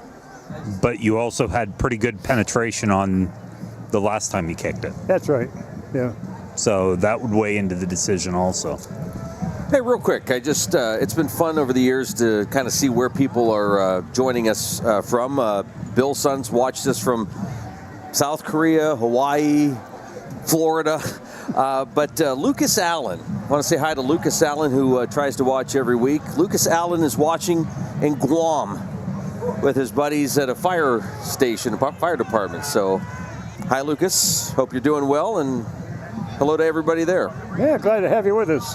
We assume they had the volume on. Oh, that's true. They probably did the first 30 seconds. We'll have to do everything in graphics. People quit listening to us. Titusville to kickoff, down 8-6. But kind of asserting themselves right now. Kick is going to come down the left side and it'll go out of bounds. So it'll be brought out to the 35, first and 10, Slippery Rock. Pulled it just to the left. Again, like my golf swing. Yeah. Left or right.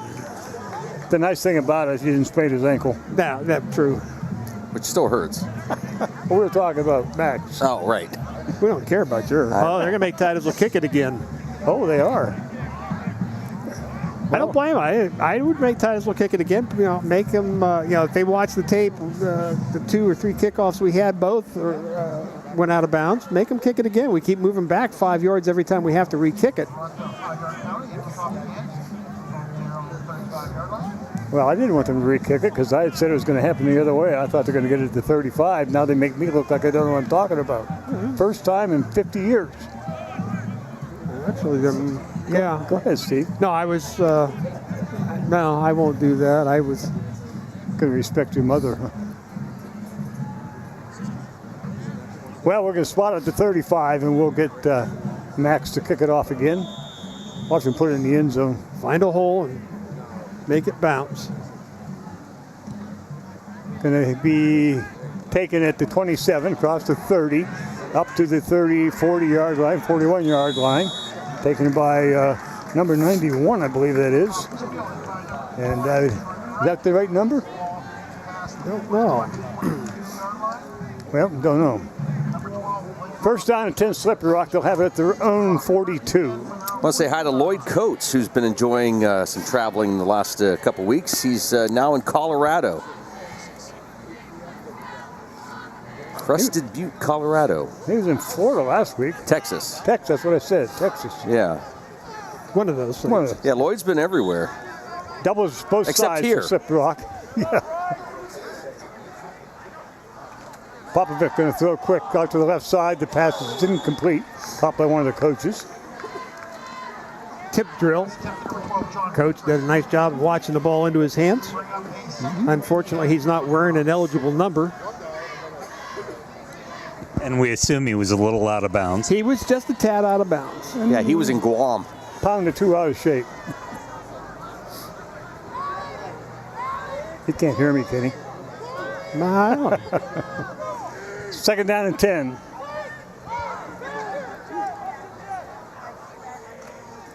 Popovic rolling left, wants to throw. Nice job by 88. Yeah, that pass is complete. That was a nice throw. But a good job by Middleton coming in there. I thought he was going to get him. Good enough for a first down out at the Rocket 46. That was a good throw there, and it looked like he was supposed to continue his rollout. Middleton does a nice job of stepping up and stopping that. He manages to get off a nice throw downfield for the first down. Trips left side for Slippery Rock, single right. Looking to throw again. Screen pass comes out to the right side. We have a flag down, and the pass was dropped. I think it was a lateral. That's the second time we've seen that young man come back at it. It was a flag down earlier, and I'm not too sure what the call was. At least I thought there was a flag. Yeah, there was a hold call, I think, against Slippery Rock. He's talking to the Titusville sideline, looks like.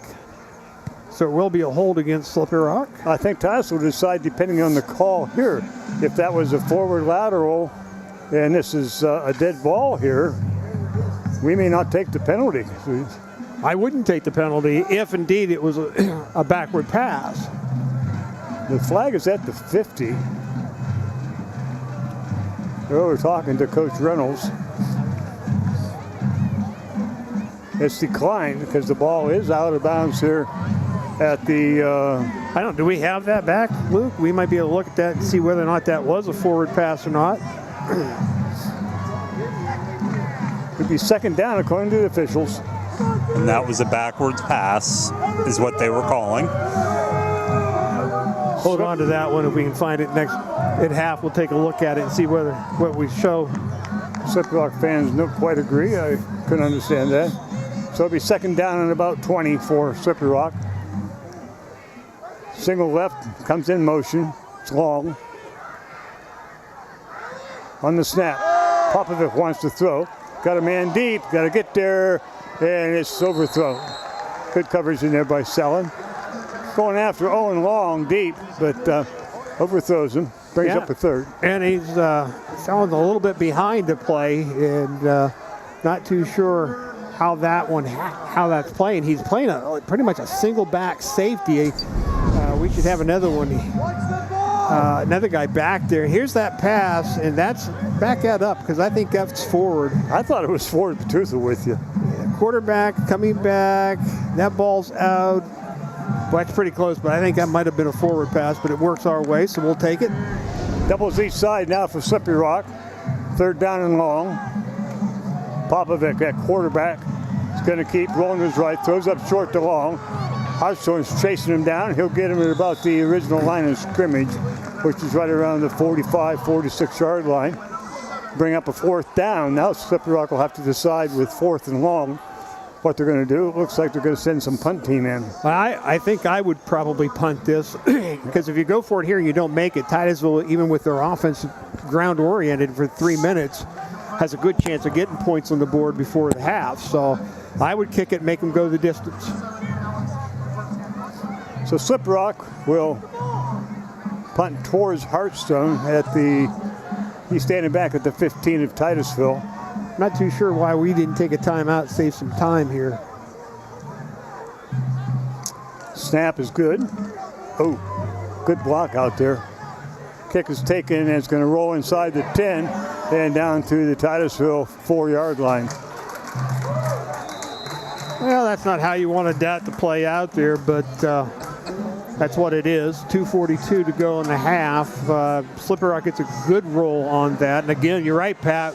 We are not far off of that punter if we can just get an extra step on that snap. Get a little bit more momentum going through. I'd almost line them back up a step and get a little bit more momentum so when they're hitting those backers, they're just popping through them a little bit faster. Well, now we got a 96-yard run coming up, which is feasible. Yeah, very much. We got some room now. O'Neill could pop one real quick here. Titusville was 2 to the right. Ross in motion. Ross gets the ball, comes upfield. You know, one of the things I've liked about Blake Ross since the beginning of the season, oh my goodness, got to throw that flag. There's one. Well, he threw it. Well, he's got to go to class. Oh. One of the things I like. Oh, I'm sorry. Go ahead. Yeah, it's against Slippery Rock, and it should have been. Yeah. The lead official. Well, as Pat said, they've been chippy. I've been watching them too, Pat. They're lucky they didn't get flagged down here on our side earlier. 18, Scott, I thought, almost earned him one. It's happened right from the beginning. Yeah. Yeah. And if you're, now if I'm Slippery Rock's coaches, I'm going to pull that kid off the field. And I'm going to chew a little bit because we had it backed up to our end zone, and now you just gave us 15 yards without running a second off the clock. You open things up now for Titusville's offense. So the ball brought out to the 20-yard line of Titusville, where it'll be first down and 10. Titusville will bring 2 to the left. Titusville's ready to go. The officials are still getting set. And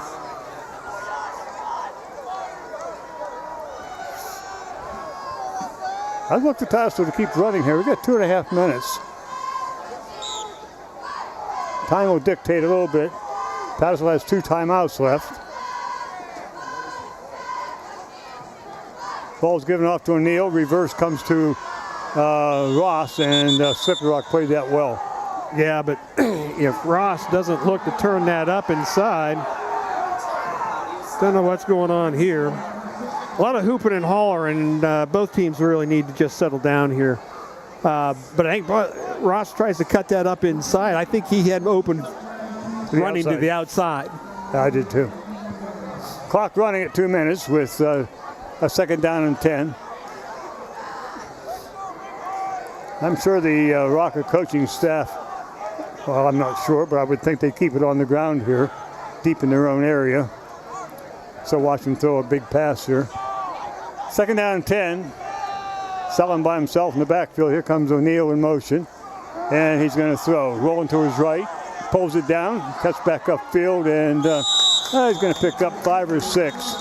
Bring up a third down. Slippery Rock will take a timeout here as Titusville will be facing about a 3rd and 8. And so Slippery Rock wants to save some time for their offense. I'm not too sure if that play was a designed run for them or whether or not that was just a quarterback draw. I think he was looking downfield, but it was a little quick. I thought a little quick to pull it down to try to turn upfield, give that a little chance to develop. I thought he kind of pulled it down. I'd ask Joe, but he's busy over there. I think he's been just making quicker decisions. Okay. It looks to me like he's going back. If he's not seeing anything, he's going. Yeah, and it's okay, but as a quarterback, one of the things you got to learn to do is not worry about how quick I have to make the decision, but when you have to make the decision. He's not on that particular play. He has time. Give it a chance. If it's not, then go. And that's just again, we've talked about this all season with a lot of these kids. This is their first year starting. And so these things oftentimes take 2-3 years to develop. Titus will have a 3rd and long here. They'll put 3 to the left. O'Neal in motion. Quick out comes to Reynolds.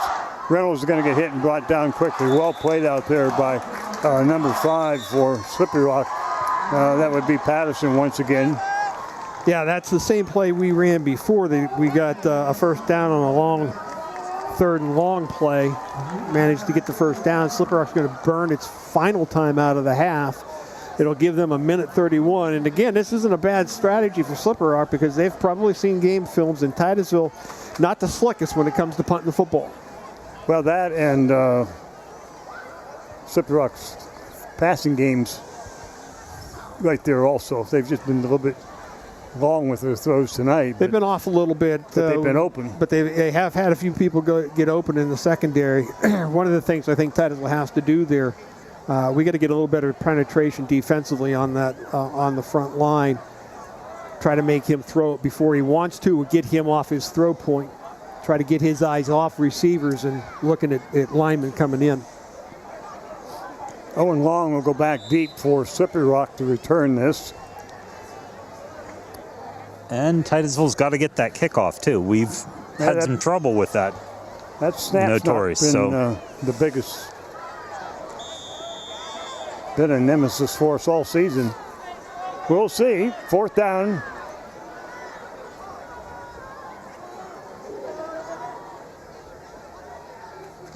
High snap. It's controlled. Hawthorne gets the kick away. It's going to hit at the 50, inside the 50 to about the 47 of Slippery Rock. And the punter stops it right there. You got to feel pretty quick. 1st and 10 Slippery Rock with 1:19 to go in the half. And they have good field position at their own 48-yard line. Coming up at halftime, we'll bring you the sights and sounds of the Titusville High School Marching Band as they perform their halftime show, Loud on the Set. All part of the Larry's Auto Service Edward Jones halftime show. Well, we'll see whether or not Popovic has been told to put it up in the air, or will they run Scott. They've kind of taken Scott out of the offense a little bit. I thought he was started off really strong tonight. Popovic looking to throw down the right side, throwing over the middle, and he's going to throw it away. That should be a flag. That's a grounding. There's nobody there, and it doesn't make the line of scrimmage unless he was outside the tackle box, but it's still a grounding. I don't think he's... Because it didn't make the line of scrimmage. It didn't make the line of scrimmage, I can guarantee you that, but I'm not sure about the tackle box situation. Officials say no, so 2nd down and 10. Titusville getting a lot of penetration on Popovic. Well, one of the things they are doing, their pass rush is controlled. They're trying to maintain their lane so he doesn't escape. Again, some pressure, looking downfield, and he's going to get stopped. He's going to get stopped, yeah. He ducked down just in time there because we had about 2 kids ready to hit him. Sometimes it's smarter just to go down. Middleton would like to have had another shot there. 52 seconds. It's clock. Yeah, and it's they're running clocks. They don't have a timeout to burn, so that's one of those where you want your quarterback, if you can't see anybody open, find somebody, throw it at their feet, stop the clock. And they're going to run and finally call a play. Now Titusville's going to call a timeout. It's 3rd and 13. I think if Titusville was going to take a timeout, it would have been sooner. Well, and this is why, the grounding penalty to me, the not calling that's a big deal, because 4th down. Their line of scrimmage off of that play would put them back around the 35 to 34 yard line, and that would make this all the bigger because it's a loss of down. Yeah. So that's again, if the rule's the same here as it is in high school, that ball's got to get beyond the line of scrimmage. You got to be outside the tackle box to throw it away. That ball, I don't know if he was outside the tackle box or not, but there was no receiver in the area, and the ball bounced short of the line of scrimmage. So, in my opinion, that really should have been intentional grounding. I was surprised they didn't call it. Titusville's going to loosen up a little bit here with a 3rd and 13. Popovic looking to throw. Looking over the middle. He's getting rushed. Throw down this side. The pass will go incomplete. A lot of pressure back there. 27 seconds left. 4th down. Bring up a punt for Slippery Rock. This is one here, Pat. I'm gonna go for the block, but I'm going to tell my guy, whoever I want to be the guy to try to block this on the edge, guess the snap count. If we get a 5-yard penalty, so what? Yep. You anticipate that guy, and I would be backing off. I would have Middleton a step or 2 back. He has been so close. I'd like to see him have a little bit more momentum when he's busting through. Yeah, nice high kick. It's going to hit and roll down to about the 22-yard line. I thought he was going to hit one of our guys coming out of the air. That was a very high punt. Not very long. No, Titusville will get it at their own 22 with 14 seconds, perhaps a kneel and in. We'll see what coaches decide to do. See if Slippery Rock plays it with men deep to not let anybody get behind them. 8-6 here with 14 seconds left in the second quarter. Well, if you want to drive your defensive coordinator nut, get in this situation here, let somebody get behind you. Give up that long pass, and you'll see defensive coordinators just go ballistic. Age quickly, huh? Doubles right side for Titusville. Sellen looking to throw. Still looking, pulls it down, wants to get outside, and I don't think he get out in time to stop the clock. He did not. Time will run out here in the half, unless Titusville takes their last time out, and they did not. Halftime here at Carter Field, the Titusville Rockets are down by 2, 8-6 to the Slippery Rock Rockets. We'll be back.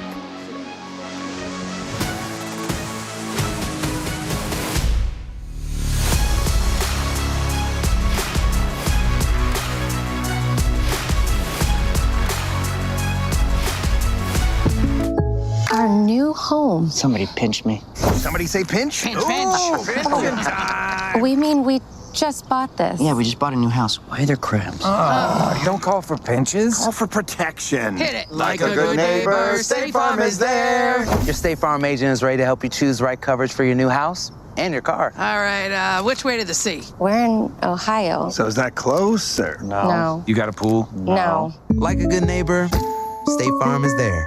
Fat Chad's is Titusville's premier dining destination. Come hungry and enjoy these menu favorites: T-bone steak, homemade meatloaf dinner, or soft shell crab tacos. Dive into fresh pasta entrees like shrimp and scallop pasta, or our signature Asiago chicken. And don't miss our famous burgers and fish sandwiches, all served with fresh cut fries. Fridays mean prime rib specials. Enjoy wild game Saturdays. And on Sundays, it's our all-you-can-eat wing buffet. For good food and good times, it's Fat Chad's Brewing in Titusville. I'm Ben Leach, 2008 Titusville Rocket graduate and Republican nominee for Magisterial District Judge, reminding you to get out and vote Tuesday, November 4th. As a strong leader on and off the field, I've carried the discipline I learned in my youth into the workplace and throughout my career in the justice system. It is my mission to uphold the integrity of the office and to be fair, impartial, and firm in my decision-making on the bench as your next Magisterial District Judge. Go Rockets! Go Daddy! I'm Ben Leach, and I approve this message. Thinking about switching to 5G home internet? Think again. When their networks get busy, calling and texting wins, and your home internet pays the price. Stick with Armstrong to get more data, more speed, and internet whenever you need it. Armstrong, keeping you connected. And welcome to the Larry's Auto Service Edward Jones halftime show here at Carter Field Senior Night. And the Rockets, well, the Titusville Rockets trail the Slippery Rock Rockets 8-6. We're going to talk about the first half a little bit here, and then Slippery Rock's marching band's outperforming right now, but we'll have that on in the background, and then we'll bring you the sounds of the Titusville High School marching band. But first half, guys. Well, I thought Titusville just seemed a little bit lax. I don't know what the right word is. Lethargic. I expected just a hair more out of them. I got that out of the thesaurus. Yeah, I don't know what I meant, but that's a good investment, Steve. But I was a little disappointed in the first half play. I thought we'd be a little more fired. I do think, as I mentioned to Pat, that our guys are going to be able to back out if we can continue to control and pound on them. This game's going to be a low-scoring game now, but I think we have a good shot at putting the ball in. We get the ball first. So. We get the ball first, so. The big thing, I think, what has to happen, particularly in offense, is tempo. And what I mean by tempo is it's taking too long in between plays. I think our kids are standing too long. We got to get that play run, huddle up, have the call, break the huddle, run the play back. When we did have the one drive for a touchdown, the plays were coming in a little faster. We were getting a little faster on the snaps in between plays. Sometimes we get a little slow there, and I think that hurts our offense. That's the tempo aspect I'd like to see. The other thing I'd like to see is just start beating on these kids. I don't think Slippery Rock can take it. I think our kids are a little bit better conditioned. I think we're a little bit stronger. And I'm always saying that because of the attitudes I'm starting to see out of Slippery Rock. Yeah. They're starting to get pushed 10 yards down the field. They don't like it, so they're trying to hip toss or they're trying to shove and that sort of thing. That leads me to believe our kids up front are winning the battle. So, yeah, just come right at them here in the second half. Well, you mentioned tempo, and Joe and Pat, that's a very big part of the game, getting a rhythm going. And if you don't have that rhythm, it's just choppy. Just looks choppy as you play the game, Joe. Yeah, and I think defensively we did a better job of throwing them off their tempo, not letting him go where he wanted to go on his rollouts and disrupting that a little bit and getting enough to get him where he's not throwing the ball as well. They only had one first down outside of that first drive. Is that right? So, yeah, I think Titusville's defense did a really good job after that first drive. Yeah, I thought Titusville's defense, once they had adjusted to it. And the other thing that I've noticed a little bit, too, when we're going after their pass, when they drop back to throw the ball, we're not rushing ourselves out of the play. We're not getting too far upfield, and we're not allowing them to release wide on the quarterback. He can't get out wide. So now Titusville's defense has Slippery Rock's quarterback's eyes where they want it, which is on the front four and not looking downfield. Pat? The Titusville tempo needs to be picked up like they did in that one drive. I think that really had them working together. They meshed well, and they seem to really flow well when they're doing that. Defensively, I think they just need to keep hammering on them. I mean, one of these times Middleton's going to get him deep in the backfield because he's turning his back to him a couple of times, and I just expect they're going to block a punt. There's going to be a big play in the backfield, and there's going to be another 15 added on to it with the unsportsmanlike. They seem to be real chippy out there. Titusville's doing a nice job of pulling their players, their teammates back away from that. So I look forward to seeing if they can do another full game without an unsportsmanlike penalty on the Titusville Rockets. Well, that's the big thing. There is a lot of chipping going on out there, especially on the Slippery Rock side, and that's not to be... it's just what it is. It is what it is, so that could be an impact too. We're into the first half. 8-6, we're down 2. We get the kickoff, and we'll see whether or not Titusville can drive down and get ahead in this ball game and pull this one out. We'll be back. Looking for expert orthopedic care? Dr. Charlie Gates, a trusted name at Titusville Area Hospital, can help you regain mobility and a better quality of life. With years of experience and a passion for personalized care, Dr. Gates specializes in treating a wide range of orthopedic conditions. Whether it's joint pain, sports injuries, or orthopedic surgery, trust Dr. Charlie Gates at Titusville Area Hospital for your orthopedic care. Call 814-827-9770 today to schedule your appointment. Whether you want to go and lead in your craft in the trades, whether you want to go and be that nurse or medical worker and have a real impact on lives, or whether you want to go and help that business improve its bottom line, this is the place, and now is your time to go with confidence, to go with skill, to go succeed. The Education and Training Center at Pitt Titusville.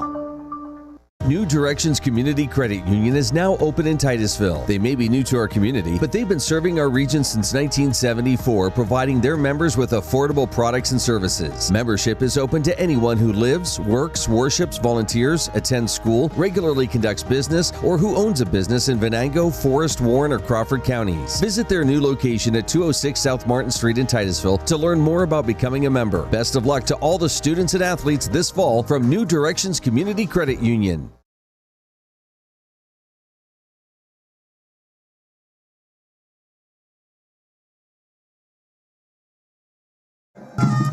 And welcome back to the Larry's Auto Service Edward Jones halftime show. There's a couple good, well, actually, if you know Bob down at Larry's, Bob's got a great personality. So thanks to Bob at Larry's Auto Service and Mike Watson and Ken Bodemer at Edward Jones. I'm not sure about Mike. Ken, Ken is a Bodemer. You get what you look at. You take it however you want, but yeah, he's a good boy. I like Ken. Well, we're going to have to see if Titusville can come back here. It's one of the colder nights we played, Steve and Joe. It's getting down around, well, let me see if I have anything here. If I can get my phone to work. You want the official? What's that? Yeah, if you have something official, I got 52. But it's a chillier night, but it's a nice night for football. So. Well, Pat, and I gotta ask you, Pat, is it still dusty down on the field? Because it was getting in my eyes down there pregame. It's a beautiful night down here. It's a little bit chilly, but you know, I'm glad I didn't wear shorts tonight. That's for sure. So are we. Well, hey, are you sure you weren't tearing up because you have a senior? No. It was dusty on the field. Absolutely. Oh, okay. Yeah. I think that might have been from the parking lot. There was a lot of traffic coming in when you guys were out there. I'm kidding. We had a close-up of you, Joe, and when your son walked out, I just thought... there was a little bit of tears in the eyes, yes. Yes. Yeah, that's always a hard thing to do. We had a couple we had to graduate out of here, and Doug was fine. We were not too bad with Doug. We were really thrilled when Steve graduated. They were just happy I was getting out of the house. Surprise. Well, it came August, and we were really excited. College bound, you know how 17, he's gone. Slippery Rock Marching Band performing here at halftime. I think we're going to be getting Titusville. Pat, do you know? Oh, yeah, they're getting ready to come out. Yep. So we'll bring you the sights and sounds of the Titusville High School Marching Band here. It's all part of the whole pageantry of high school football. College football is the halftime shows. Most of the players never see that. You never got to see the halftime show. And it's one of the things I've always enjoyed. We were talking about that 2 weeks ago during homecoming, what you were, Steve, when you played, able to do.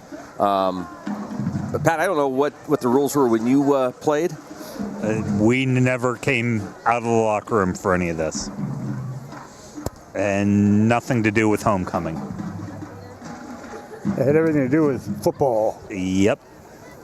Yeah, about the only thing we like I said, the team captains would come down, congratulate the Queen, go right back up, and then come out for the second half. Back then, too, I don't recall any football player escorting a homecoming Queen candidate back then, but I'm not 100% sure of that. High School Rocket Marching Band to the turf. The band is led on the field by drum majors Charlotte Winger and Viva McElveen. Other student leaders are Jenna Crocker, Grace Hamilton, Lincoln Malone, Cash Lavery, Evan Slocum, and Riley Stewart. Tonight, the band plays part of their 2025 field show entitled Loud on the Set, showcasing some of the favorites from Hollywood directors' playlists. The band begins their performance tonight with a hard-hitting classic from the legendary Australian band AC/DC. You might recall it from Deadpool 2, Super Mario Brothers, and Battleship. We put our drumline front and center for their feature. Senior Jenna Crocker showcases the signature lick that made every kid in the 90s want to learn to shred on the xylophone. Prepare to be thunderstruck. 1, 2, 3, 2, 3, 4.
Rocket Band follows up with one from the Rocket Man. Sir Elton John penned this 80s classic, and it was reintroduced to a whole new generation of fans by Johnny the Gorilla in Sing.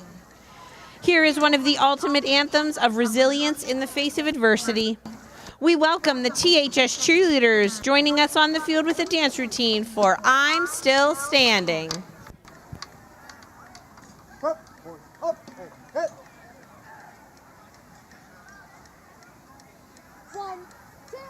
One, two, three, four.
Student Marching Band is under the direction of Kevin Vinson and Assistant Director Sarah Hofstetter.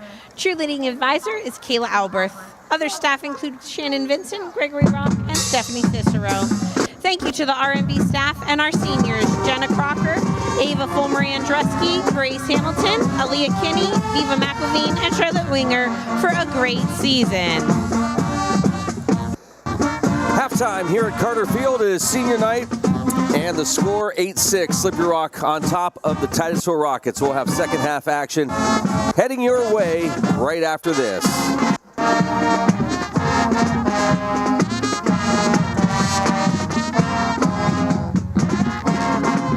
We wrap up the Larry's Auto Service Jones halftime show. I think we were just rickrolled. Interstate Pipe and Supply takes pride in providing superior customer service. That's why our dedicated employees are well trained and have the experience to offer friendly, quick, and reliable service and support. Need materials delivered to your job site? No problem. Interstate offers fast delivery from our 4 locations in Western Pennsylvania. We also serve Eastern Ohio, Northern Western Virginia, and Western New York. Service means business at Western Pennsylvania's premier pipe and supply company, Interstate Pipe and Supply. Poppy's Equipment and Storage Rental in Pleasantville is your hometown source for quality equipment and exceptional service. Now an authorized steel dealer, Poppy's is everything from saws and mowers to diggers and more. Planning an event? We've got tents, tables, chairs, heaters, generators, firewood or propane. Whether you're building, landscaping, or just tackling a weekend project, Poppy has you covered. Stop by Poppy's on the Tionesta Road in Pleasantville or call today and let's get your next project or party started. For over 30 years, J. Gill Plumbing and Heating has taken pride in being the premier heating and air conditioning service provider in the area. Our highly skilled and certified technicians will work closely with you to address your heating and air conditioning repair, installation, or maintenance needs. And with the J. Gill Service membership, you can take advantage of additional benefits like filter replacements and priority service scheduling. Plus, members get 10% off future projects. Call today to get a free estimate or ask about financing options. Call J. Gill Plumbing and Heating today or visit them online at jgillplumbingheating.com.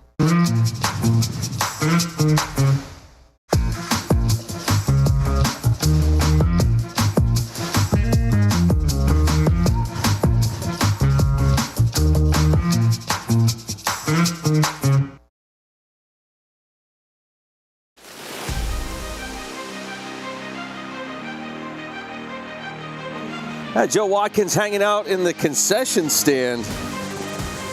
While he does that, let's do this. We want to thank our sponsors. They include Oil Creek Plastics, Titusville Area Hospital, Interstate Pipe and Supply, State Farm Insurance, Poppy's, Armstrong,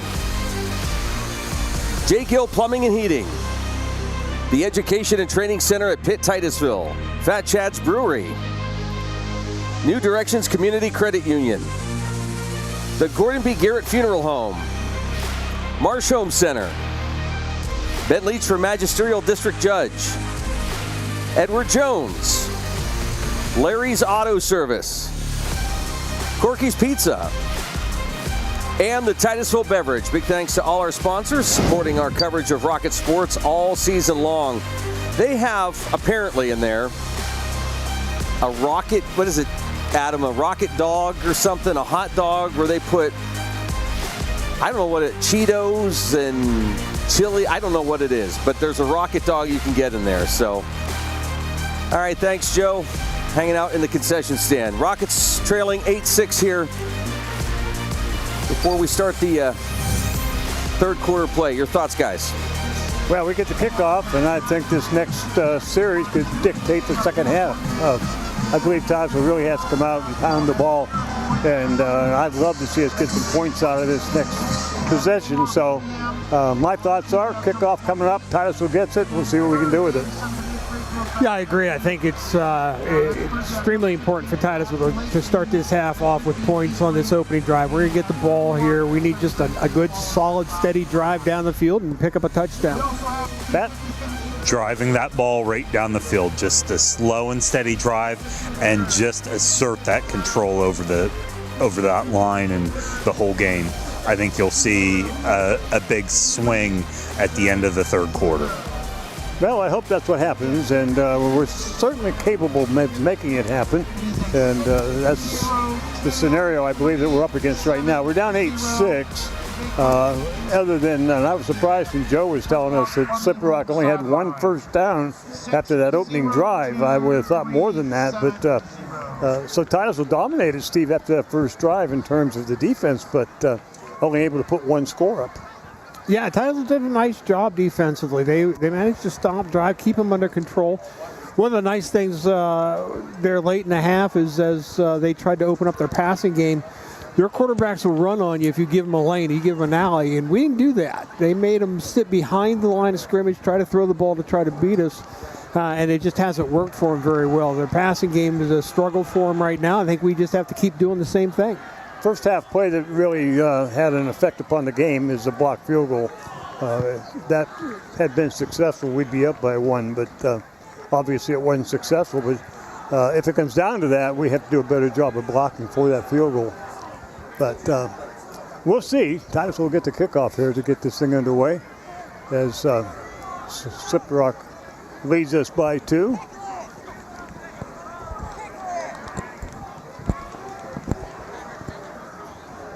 They've really done a good job, I thought, guys, of keying on O'Neill, although I thought he's run the ball very well tonight. Showed some good strength and so on. And I thought it was kind of good was the way Sullivan was able to find that cutback, that open area. But keep that drive going is critical. So we'll see. Titusville coming out, we will put 3 back.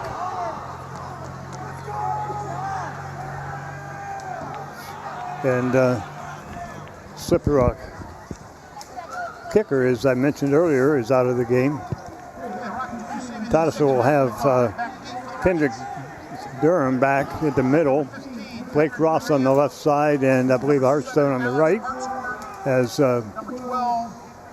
Popovic gets ready to kick off for Slippery Rock. So the next 12 minutes are important. We'll see how Titusville comes out and see if any adjustments been made by either team. Always something that's as important as what kind of adjustments do you have to make. Teed up, we're set to go.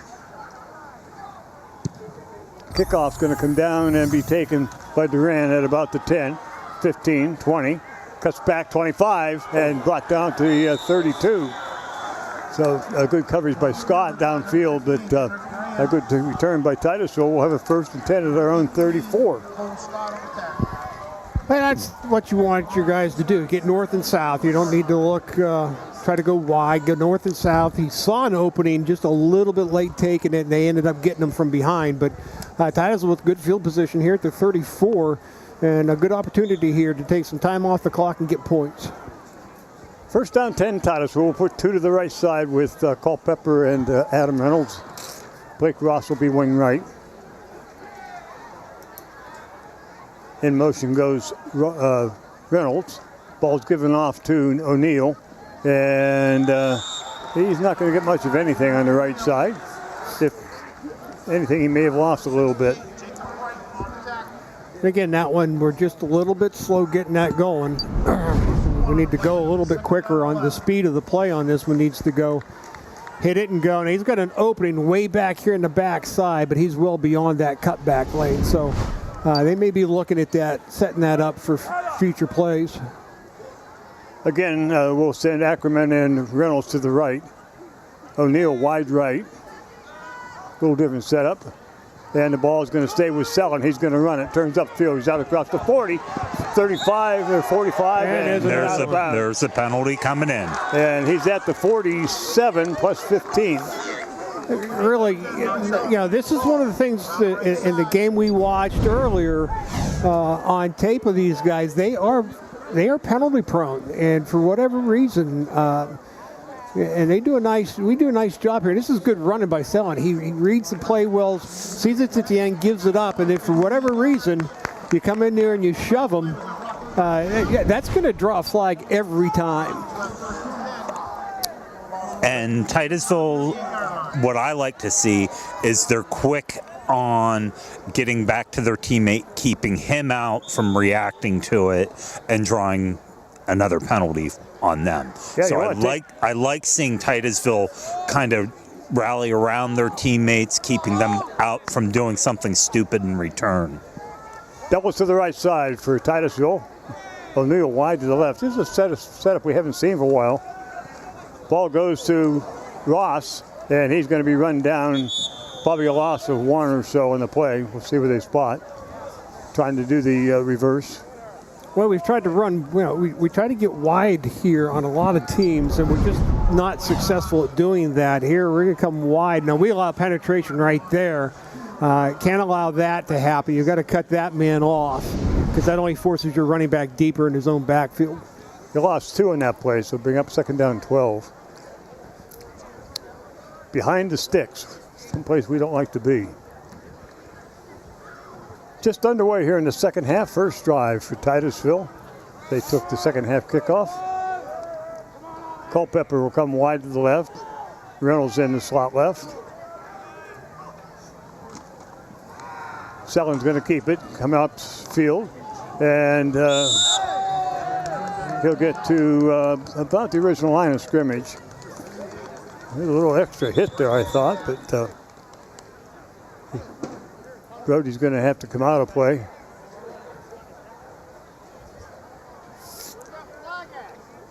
And that'll bring in Hunter Martin,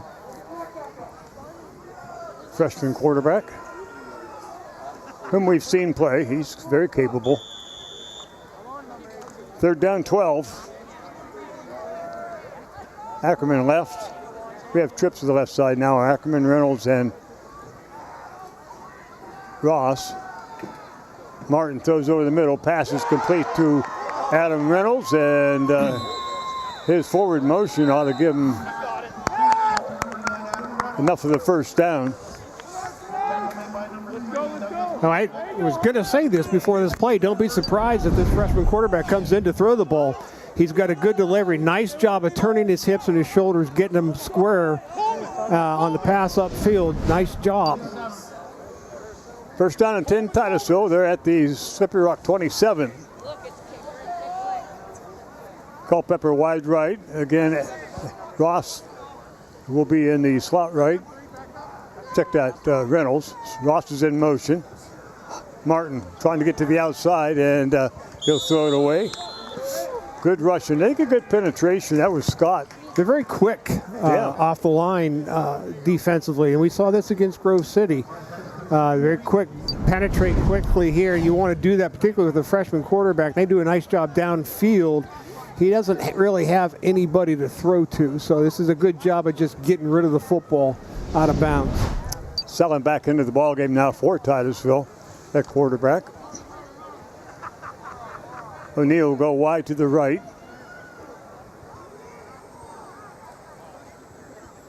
Culpepper wide to the left. Hearthstone slot left. Quick pass intercepted. Slippery Rock intercepts the pass, and they're down to the 30, 25, 20, and he'll take it in for a pick six. Flat pass. It was picked off immediately and returned about 60, 70 yards. Right, somebody's missing an assignment someplace because you cannot get there. Watch how quick they come off of this. This is just a step back. You got to do a better job. Roll that back. You got to get a body on him. You can't let him penetrate that deep like that easily. And you can see he just gets right past the tackle. And you just can't do that. You got to hold him up. A quarterback's not even looking to make the read. That's just an automatic throw on that situation there. And things just got a little bit tougher now for Titusville. Slippery Rock will try for two once again with their kicker injured. Passes over the middle, and it is knocked incomplete by Reynolds. So a little shuffle pass as it goes incomplete. 14-6, 9:02 to go here in the third. Titusville, as Steve said, dug themselves a little bit of a hole now. Well, and again, I'm not blaming the quarterback on that pick. That lineman is not supposed to be there. This is a quick pass. You don't have to block him long. If you just fire right into his thighs, you've got him taken care of for as long as you have to block him. Now you're going to see right off the snap, he's right in there and around. You just can't do that. Now it's a pretty good play by this young man too to tap that and manage to catch it to boot. There's a little bit of a break there for them too, but you've got to do a better job up front. You cannot allow that to happen. So Titusville now will get another opportunity with the kickoff. Slippery Rock up by 8 now, 14-6. We'll send again 3 deep. Duran will be in the middle. Blake Ross on the left and Hartshorn on the right.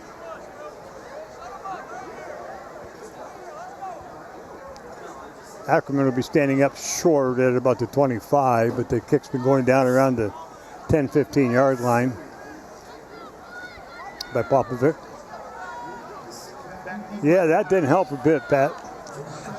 That was a rough play there, and then not to be able to run him down.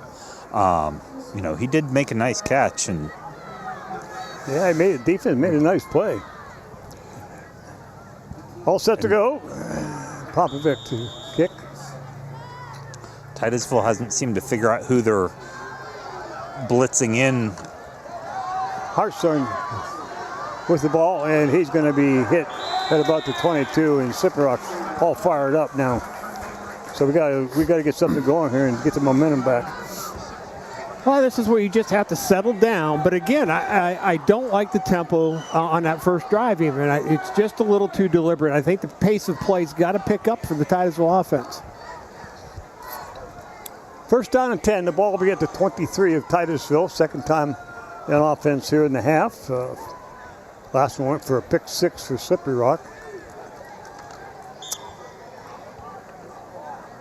Titusville now will put Ross in the wing right.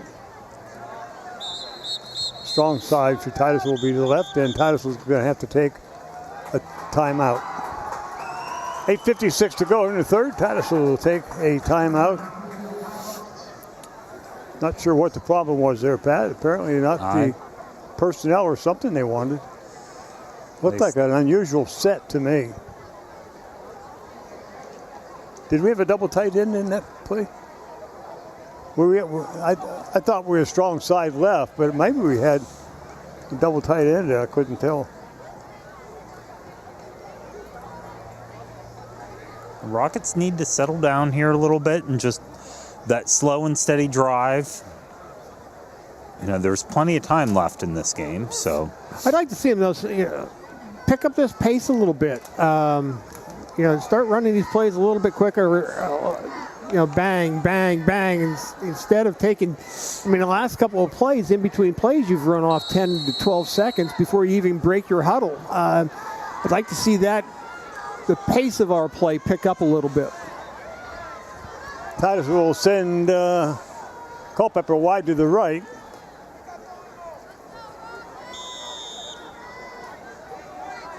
And we're strong side left with a wing, double wing now, a single wing to the right. High snaps, ball getting off to O'Neill. And he'll get a few. Hey, I just want to say real quick, I noticed Lucas Allen just joined us on Facebook. Earlier tonight, we said hi to Lucas and his crew at the fire department in Guam. But now that he's actually on, hi Lucas, thanks for watching. Hope all is well in Guam. It'd be funny if his brother told us some wrong information and he was just down the street. Yeah. That's something I would do. Yeah.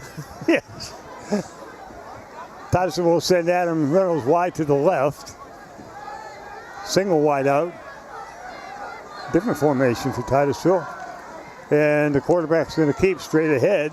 He'll drive out to the 30, maybe the 31-yard line. It'll bring up a third and short. Flag came in at the end of the play. Oh, I didn't see it. Well, before when he came out, looked like there were hands in the face mask. It is. Face mask And ball. I think it's not really an intentional. It is intentionally putting your fingers into somebody's eyes. Well, it'll cost them yardage.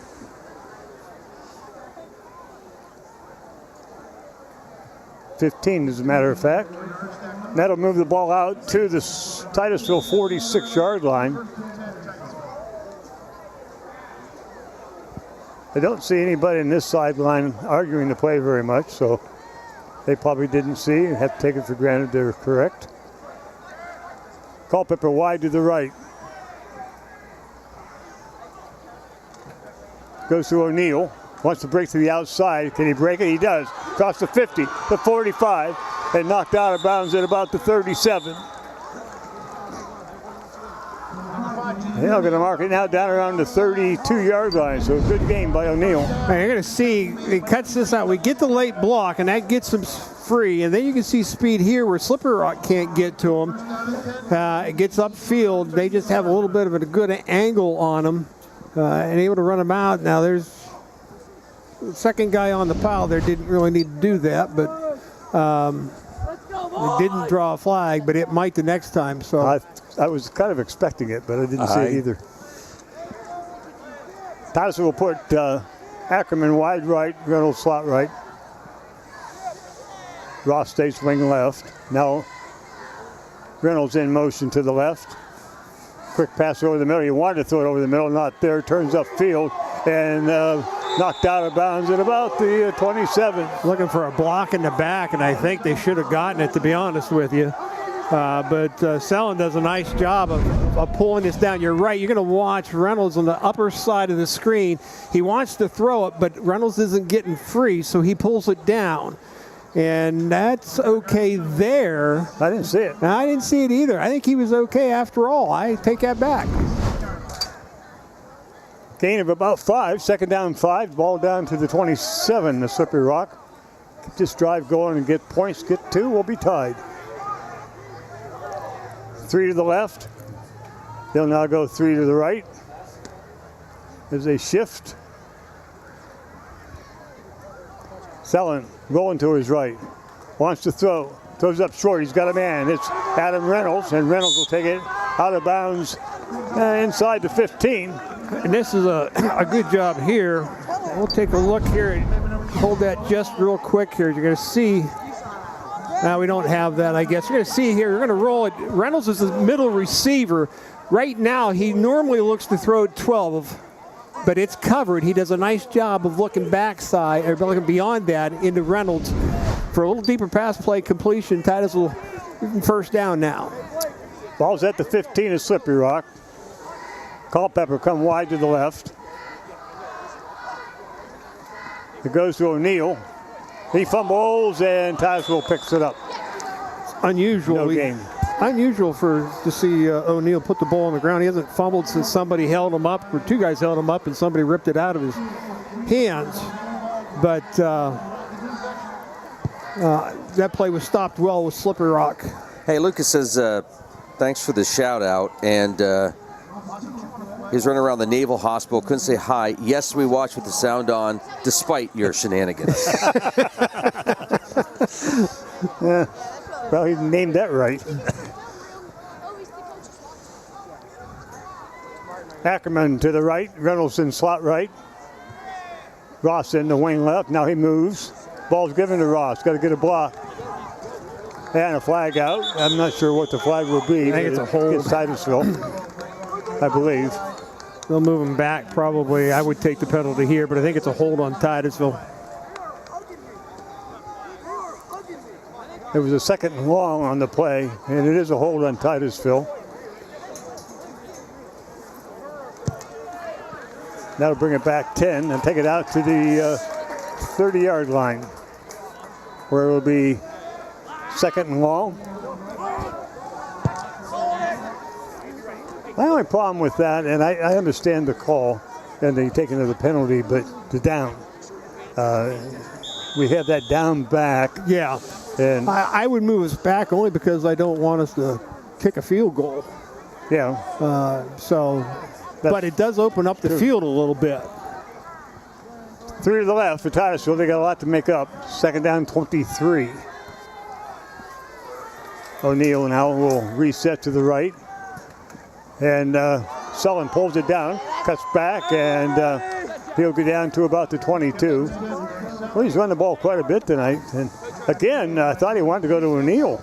He did, but our linemen are not chopping, and I'm assuming they're to chop at the legs. They should be firing out at the defender's thighs so that he can't get up. They got to bend over so that their arms are down because that pass is coming quick on a slant.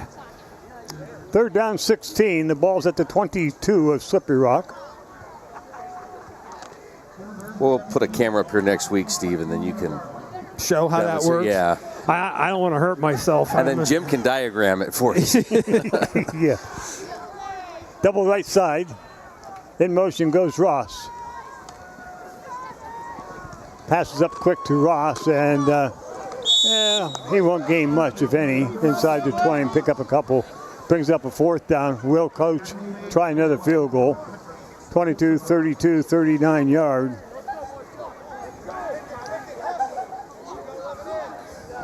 Yeah, and I believe so. Here comes Chatham in. We got to get a block now and hold these line.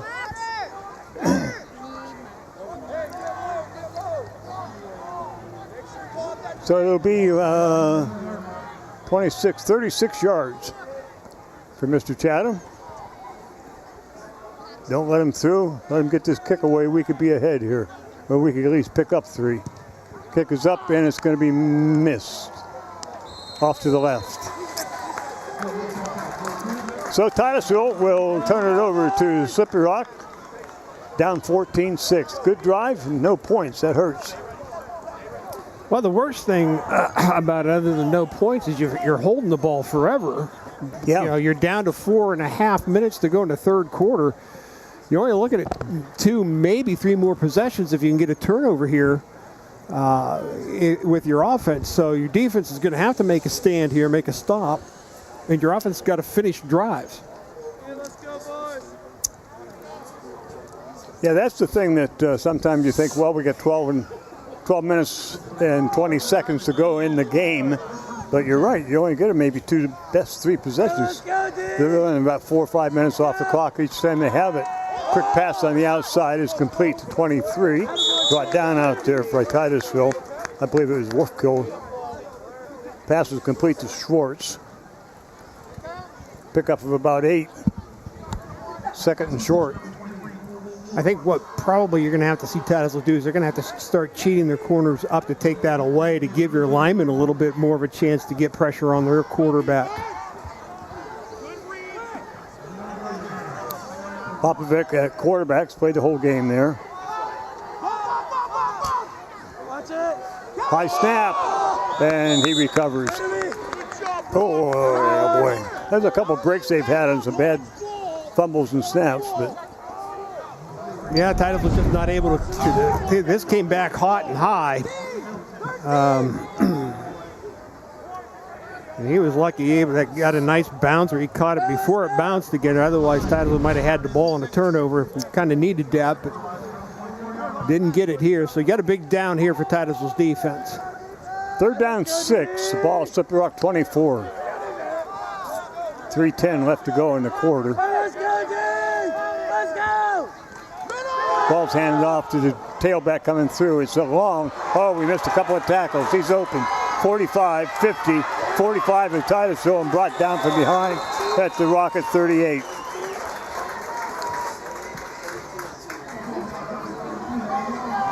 Running him down was Dalton Knapp, freshman, but not before he could onto the Titusville side of the 50. 1, 2. There's 3.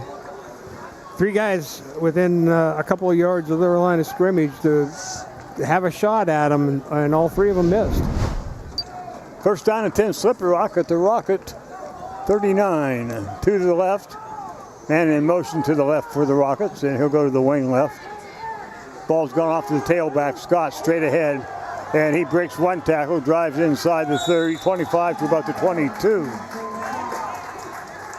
I've been wondering why they haven't been giving the ball to him tonight. The first drive of the game, Steve, they ran him about every play. Well, I was kind of surprised that we haven't seen that more because they had so much success in that opening drive running straight ahead and then mixing in the outside runs. And you're right, they hadn't run Scott a whole lot here after that first drive. He's a big boy, 6'3", 190. Now they reset wing right. Again, it goes to Scott. Gets a good block off the left side, brought down at about the 12 of Titusville.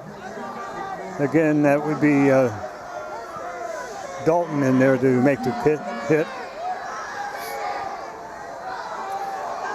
Yeah, it's Titusville's going to have to stiffen here. You cannot give up points. You're going to be in serious, serious trouble.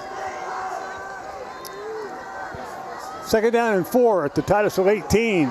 Slippery Rock with a big drive here. Popovic, that quarterback for the Rock.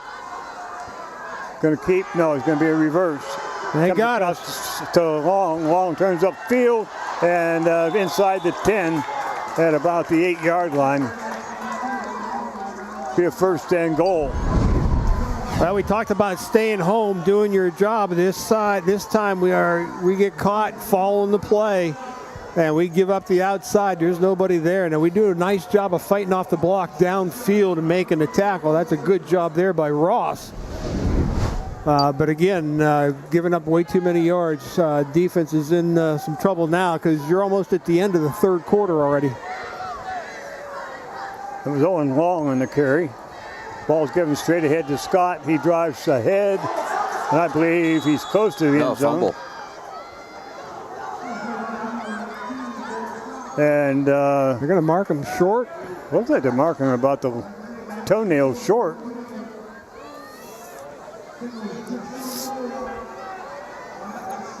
Wow, that was can't be any closer than that, Pat.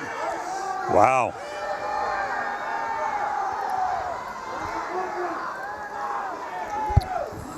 So it will bring up a 2nd and goal from the 1.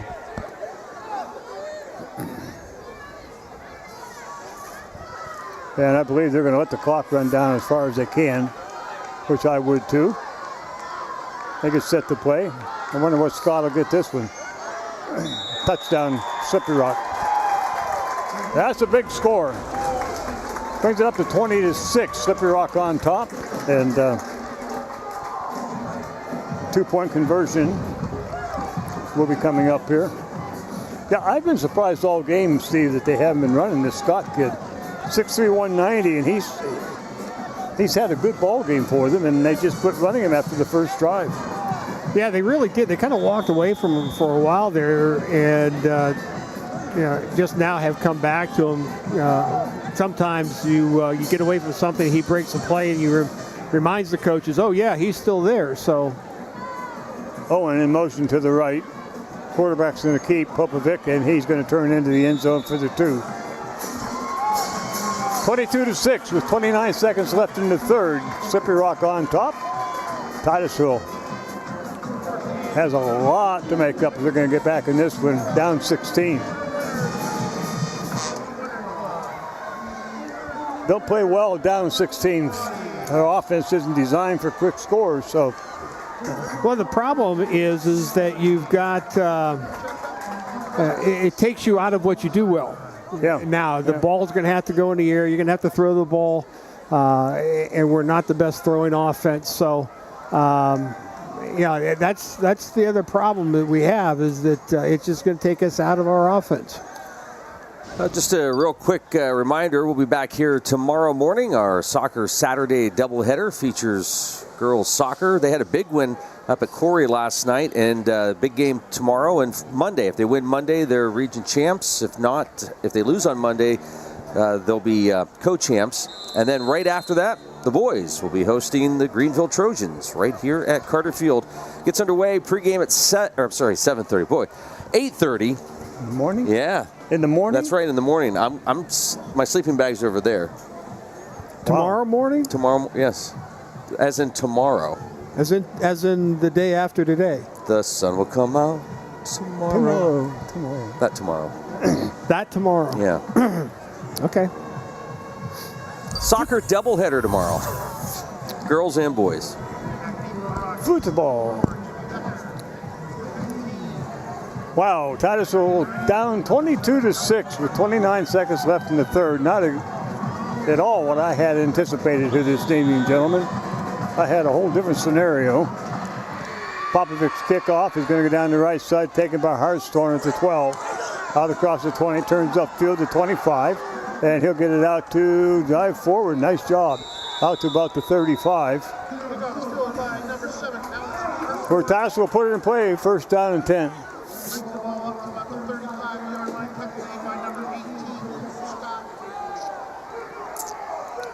First down 10, Titusville, their own 35 with 20 seconds left to go here in the third.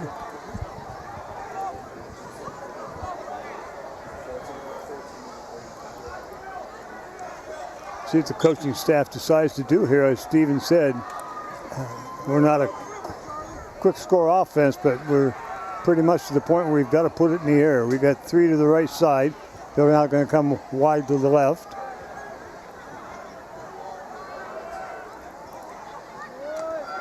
Want to throw over the middle. Pass is incomplete.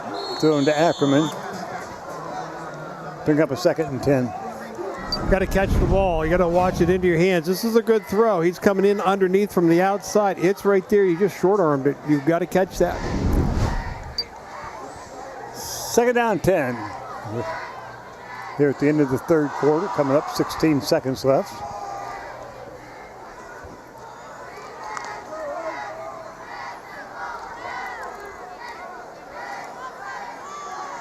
Culpepper, check that. Reynolds will come wide to the left.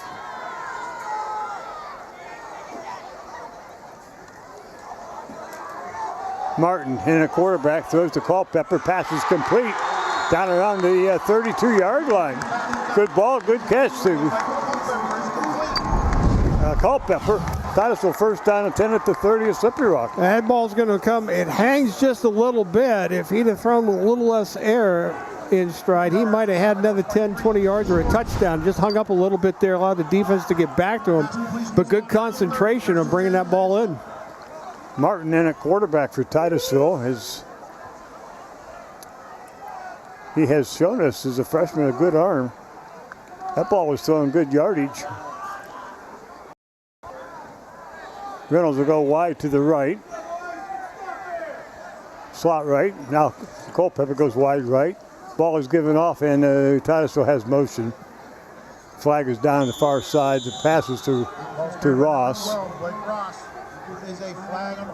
I don't know. At this point in time in the game, the number of times I've run that play and as little yardage as I've gotten off of it, I'd be scratching it off of my play sheet. This is just hasn't worked all day, all night long. Yeah, we haven't gotten much at all off that. And I think we're going to get a call for a hold to boot. That'll back us up. See, the penalties... No, 5 yards. I think it was a motion. Motion, maybe. Had 2 in motion. The penalties haven't been real bad as far as quantity for Titusville tonight. But they've been at the crucial times. Yeah, exactly. So the third quarter comes to an end. 22-6, Slippery Rock on top. Fourth quarter action will be with you in just a moment.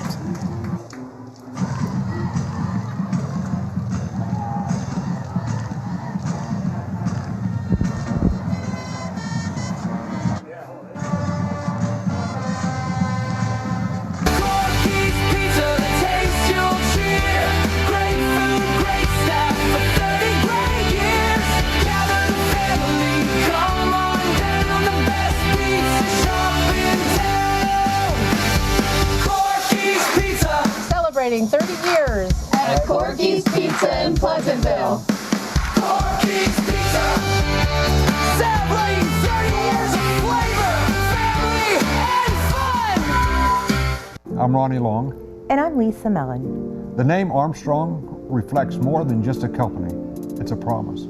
While others focus on the short term, we're building for a future that's limitless. From the dawn of cable television to the rise of the digital age, we've delivered cutting-edge technology like our advanced fiber network that redefines what's possible. Guided by our core values, We have proudly served and strengthened communities like yours for generations. Fourth quarter action underway here. Titusville with the first down and 15 from Slippery Rock 35. O'Neill in motion to the right. Martin being pressured, throwing downfield. He turns upfield and he's going to be stopped at about the 38.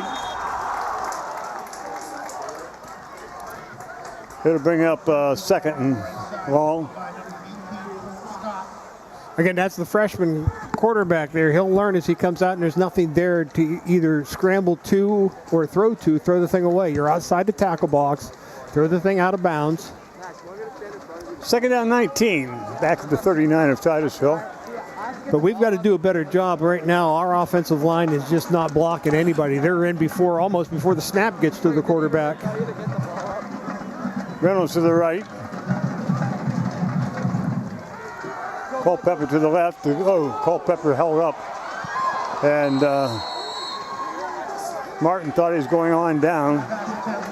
But Culpepper stopped somewhere around the 20 for some reason. Yeah, I'm not too sure what either one of them was reading on this play. You're going to see at the top of the screen, he's alone, so it's a good read.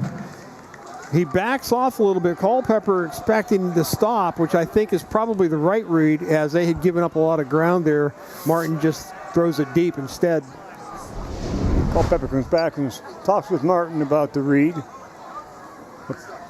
Third down 19, Titusville. They're at the 39 of Slippery Rock. Doubles right side for Titusville, left side for Titusville.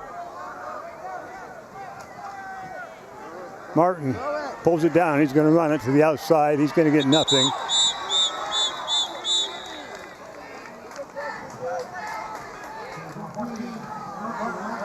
Bring up a fourth down.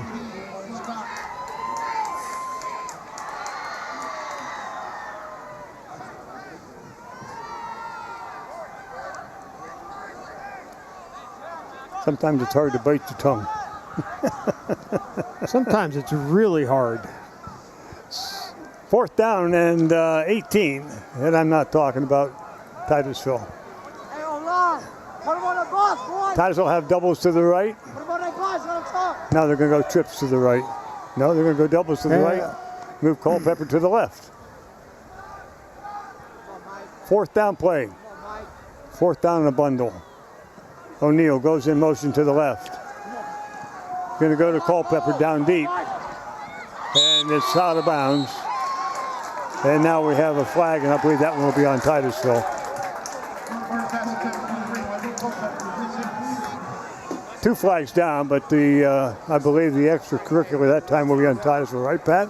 I believe so. Yeah. That's what it looks like from up here. So that'll be, they'll decline the penalty. It'll be a turnover on downs. And I'm guessing that's what they will do. It would be a first down. Unless they consider it a dead ball. It is a dead ball, so it will be. So they'll mark it off. It won't matter. But when they mark it off from where the original line of scrimmage, that will be at the 37 of Slippery Rock, and it'll be 15 from there.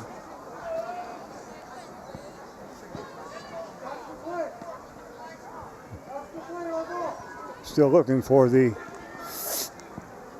decision's going to be made.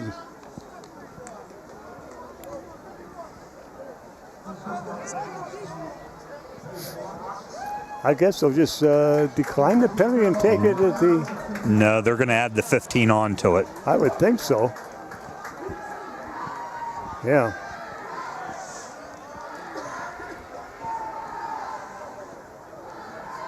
Yeah, I could see that one. So they'll move the ball down inside the 50 to the Titusville 47. That's where Slippery Rock will put it in play. First down and 10. 10:06 left in the ball game. Been pretty chippy the whole ball game, Pat. Yeah, and that's our first response. That not good timing for Titusville to have that penalty come in, that's for sure. First down and 10, Slippery Rock at the Titusville 47. 10:06 left to go in the ball game. Titusville down 16. Ball's given off to the first man through. It's long, and he's going to be hit and stopped at the Titusville 45.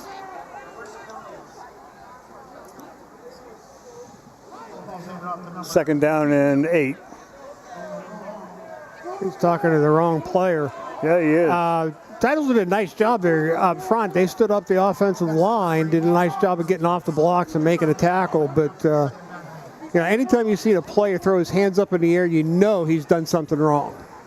Yep, I've seen that too.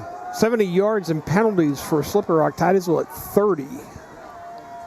And down 22. Ball's given off to Scott, straight ahead, across the 40, drives inside the 35, down to the 31, brought down by Adam Reynolds. First down and 10, Slippery Rock. I think that's all I'd do if I were Slippery Rock. That's all I would do too. I would you're beating us up front and you're getting into the secondary. That's all I would do. I wouldn't bother doing anything else until Titusville can figure out how to stop it. First down and 10 now to Titusville 32. Again, it goes to Scott. He drives straight ahead, continues to drive straight ahead, breaks several tackles, finally brought down by Hartshorn down around the 16. Titusville looks tired. Yeah. They do. They just look tired. I'm surprised. We expected Titusville to look better in the fourth quarter, not Slippery Rock. And they definitely are. Slippery Rock getting up slow. Yep. Again, it goes to Scott off the right side, and he drives down close to the 10.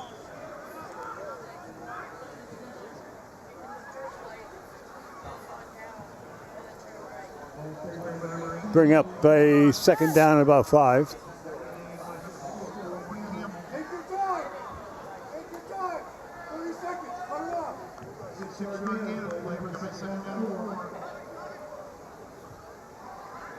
Popovic sends Owens in long in the motion. Pitch goes to Owen Long on the outside. He's inside the 5 and into the end zone, touchdown.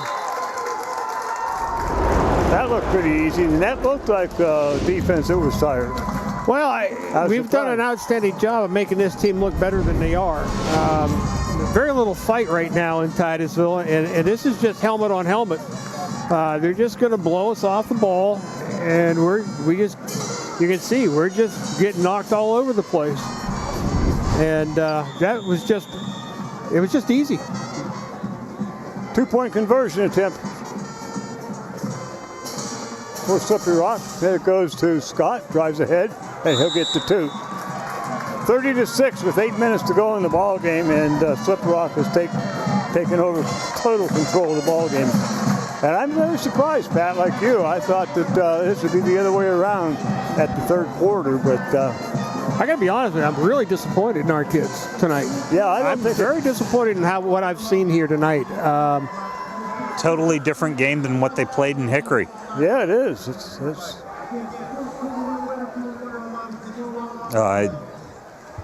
I mean, they're just getting blown off the ball right now, and they really seem to have given up on that last. I was thinking earlier in the game, Steve, and you've been through this a little bit, but you come out, you warm up and so, and then you have that 25-30 minute senior night thing, and then you try to get yourself mentally back in, and I don't know how much that takes out of you, though. It shouldn't take anything out of you. It shouldn't make any difference. These are things you have to adjust to. Well, I know it shouldn't, but I wonder if it does. If it did, I don't know. I don't think so, because we played a lot better in the first half than what I've seen in the second half, which it's not good in the second half. What I was really surprised about, I thought, we kept it close in the first half. I thought the second half we'd be able to take control of this game, and we just haven't. We've had our butts handed to us this whole entire half. Titusville will receive now at 8 minutes left to go in the ball game. Popovic to kick off. Kickoff could take it in the middle by Duran. He's out across the 25 to 30. And he's going to get hit and brought down at about the 28. We're going to mark it at the 30, it looks like. His forward momentum. First down and 10 Tiles with their own 30. Yeah, the crazy thing is Slippery Rock doesn't have a whole lot of guys to put into 20 seconds. It's a small team, number-wise, here tonight. We just... When it was announced today, we got an email that the JV game was canceled because of their numbers. Oh, is it? Yeah. Wow. Well, I can see that. The numbers are down here through injuries and so on, but they've sure performed here tonight. We made them look good, as Steve said. Double right side for Titusville. Single to the left. Selling in at quarterback. Now he puts Harston in the... Turns the ball upfield. Harston will get out to about the 35.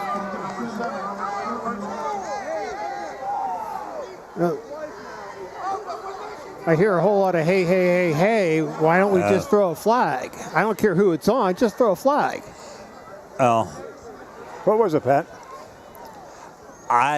There just seems to be a lot with the number 18, Scott. He just seems to be at the center of a lot of controversy in these games. And seems to be a lot of hands in the face mask when he's tackling and things like that. So, but that's what I'm saying. I don't care who you throw the flag on. You as an official have to be in control of the ball game, and you're not doing it if you're not throwing flags. Right. Slip Rock's going to take a timeout. 7:09 left in the ball game. 30 Slippery Rock, 6 for Titusville. On that note, Fall Sports Officials Appreciation Week ends tomorrow. I'm going to take back my donation. Well, you look happy there, though, Steve. I mean, that's the thing. I mean, that foam hat of yours is... That was an expensive thing. Can I write that off? Yes. Can I write that off against your business? We'll vote for it. You can write anything off. Yeah. It's one of the better pictures of Steve, I'll have to admit. I mean, I've got him from clear back when. Well, it's the most hair I've had in about 20 years. Yeah, that's for sure. I was going to blame that lack of hair on that hit you took from Jim Wasiluk back in. No, that was the slip jaw. I still don't remember that. No, I'm sure you don't. From the time you were hit until probably next day. It might have been a little. Was that longer. against Greenville? Yeah, it was against Greenville. Oh, he's smacked. Titusville 2nd down and 5. Sellen's going to keep. Comes out across they've got a hold now. Couple of holds. Sellen picks up enough for the first down, but it's going to come back. And they call a hold, I think, on O'Neill on the outside.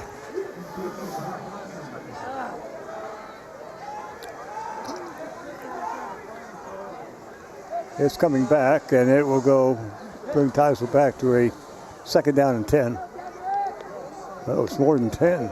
Oh, holds 10 yards, that's right. 10-yard penalty. So it'll be a 2nd down, 14 or so.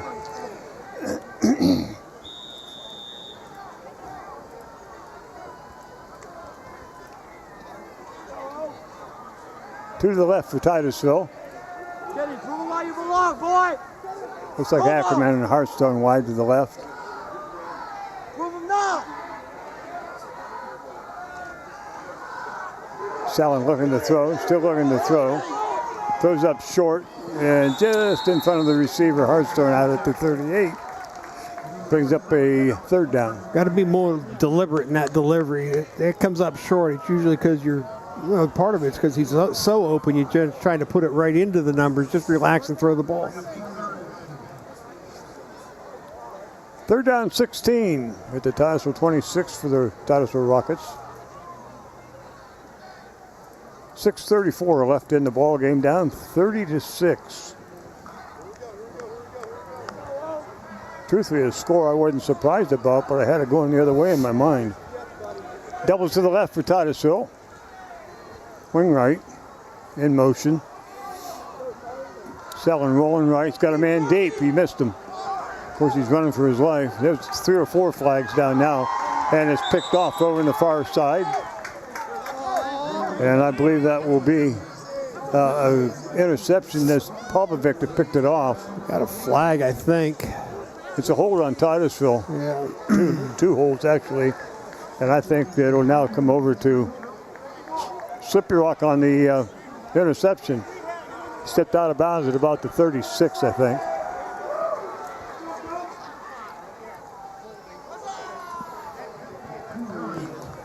So yeah, it is against Titusville, declined, and Slippery Rock will have the ball, first down and 10. 6:25 to go in the ball game. The ball will be spotted at the Titusville 36-yard line, I believe. Sharing up on Conneaut, 20-7. Corey beating Fairview 14-3. Eisenhower 28, Franklin 7, General McLean 35, Meadville 6. Meadville struggling this year. Fort LaBeouf 21, Harbor Creek 17. Mercyhurst Prep 34, Iroquois 0. Greenville 36, Sagertown 0. Seneca 21, Northwestern 14. Oil City 61, Warren 7. Wilmington 28, Mercer 0. First down and 10 now from the 36 for Slippery Rock, 36 of Titusville. Owen Long in motion. Pitch goes to the tailback, Scott. And Scott's going to go down around the 5 and be thrown out of bounds about the 7.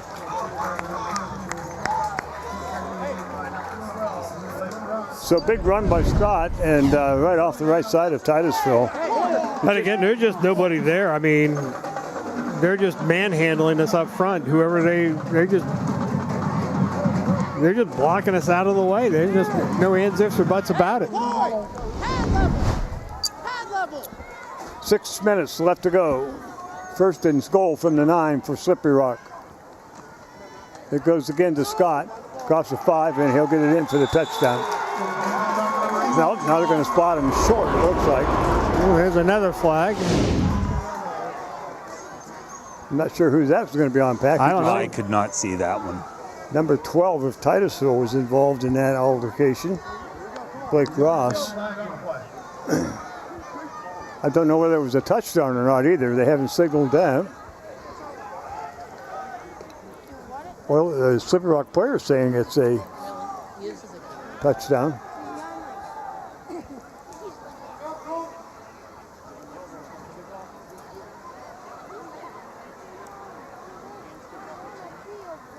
The penalty is going to be against Titusville. It'll probably be on the kickoff.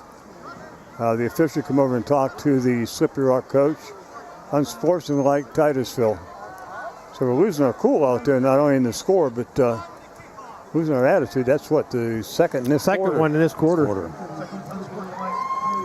They're going to attempt the extra point. Popovic will do the kicking at 36-6.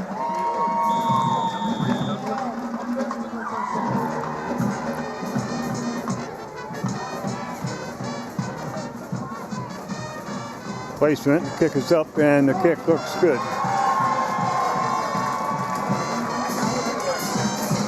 37-6, 5:54 to go in the ball game.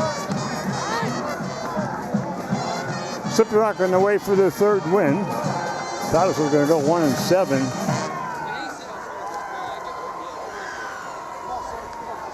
Well, all I can say is we're from Titusville losing, but I'd rather. I tell you, I'm just with Titusville tonight. What I've seen, this team is looking at 1-9, smack dab in the face. Yeah, they are. They just Sharon next week, and you got Sharon next week, and then Fairview after that. And this team has just shown just no gumption here, really. This whole second half. Half has been just, I don't know. Definitely not the same team that went out against Hickory in the second half. No, it isn't. Not at all. Almost per man. Speaking of per man, we still have to come up with a player of the game. Could be thinking about that. Scott looks pretty good.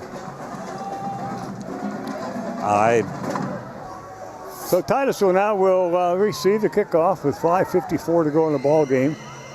Down 31, which totally surprised me. Now the penalty against Titusville for unsportsmanlike conduct will take it down to the Rocket 45.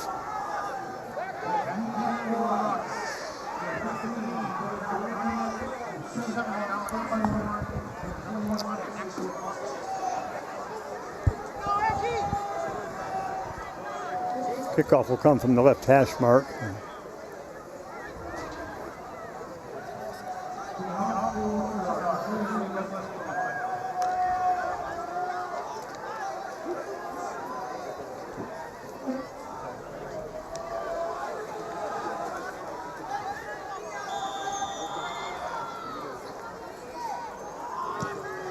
And the kickoff will go into the end zone. Titus will take it out first down and 10.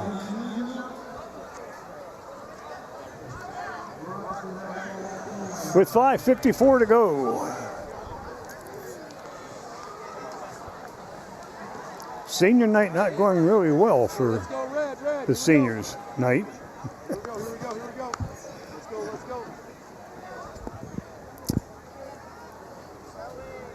The ball was spotted at the 20, first down and 10.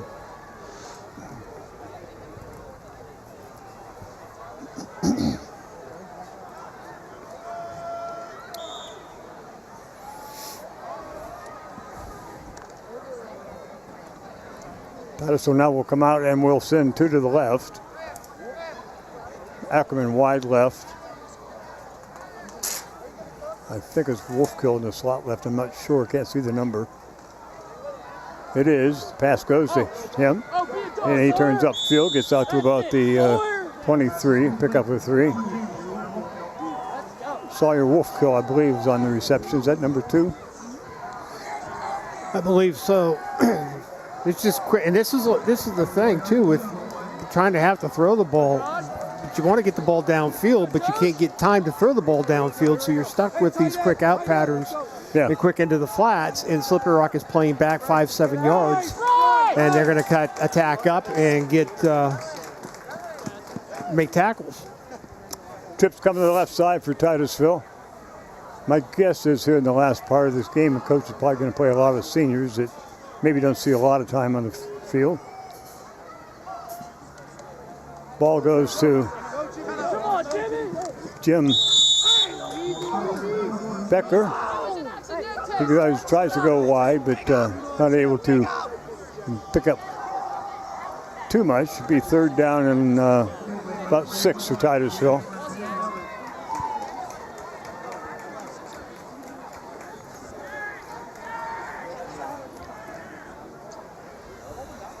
.435 left to go in the ball game.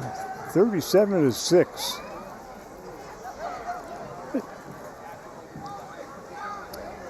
Definitely not the second half we were anticipating, that's for sure. No, not the whole game, actually. Yeah. Doubles left. After watching film, ball's given to Ross. Ross turns upfield, gets hit and dropped at about the 28. Be close to a first down. We would bring up a fourth down in about 1 or 2.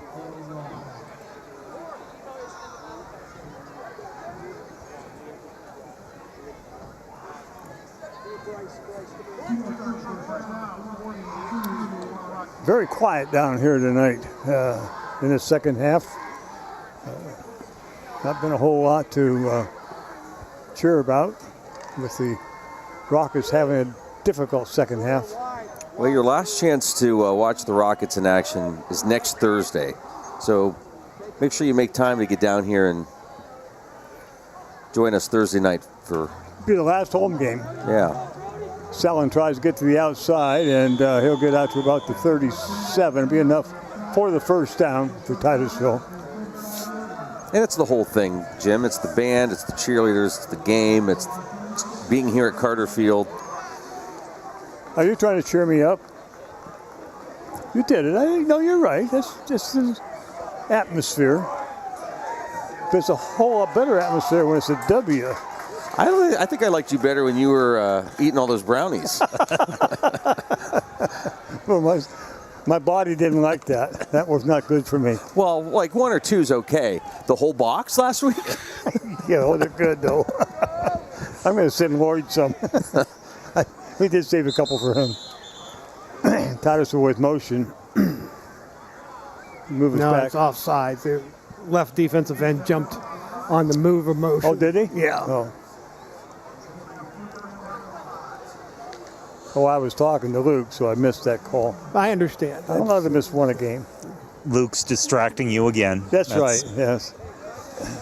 Used to be some guy in shorts, but now it's Luke. Making fun of my eating of brownies. I'll tell you, Corky's makes Actually, I think he was brownies. envious. Huh? I think he was envious. Because we didn't get any. That's right. That's right. Well, you hand me the box. I just set it on my left side. Yeah, I didn't offer it back. Oh, and there's a ball on the ground. Yeah, that play didn't go very far. And that's going to happen. As we said earlier, you've got people playing that don't see a lot of playing time, and so that's not going to be rehearsed well, and that's just not a play you call under those conditions. Yeah, that was a tough get-go. You had a couple of young men in there that, as you said, haven't played together. So it'll be first down and 10, Slippery Rock to the Titusville 39 with 3:09 left in the ball game. Yes, Lloyd, the game will be next Thursday. So we will not be here next Friday night. We will be here Thursday night for that final home game. I think I have a volleyball game next week I have to go to on Thursday. You've been going up to watch... Well, I've been watching volleyball and football on Saturday and football on Friday night. You were up last night, weren't you? Yeah, Tuesday night too. It's fun. It's more difficult for me to watch Titusville in this situation than it is the other teams that I watch. I don't know. It's the Titusville. There's a flag on the play. It's to delay a game, Slippery Rock. They're trying to get everybody in. Raise a bunch of switches and changes, as much as they can with the numbers they have. I'll tell you, there are kids out. Kids played the ball hard tonight. Not sure I care for the way they do it sometimes, but first down 15. Ball is kept by the quarterback, and he's going to be brought down fairly quickly. That would be Petrus, the quarterback for Slippery Rock. Penalty counts, Slippery Rock at 7, Titusville at 5, 80 yards, Titusville 55 yards. So Titusville, really the two there, the big ones, are 30 yards and unsportsmanlike. Yeah.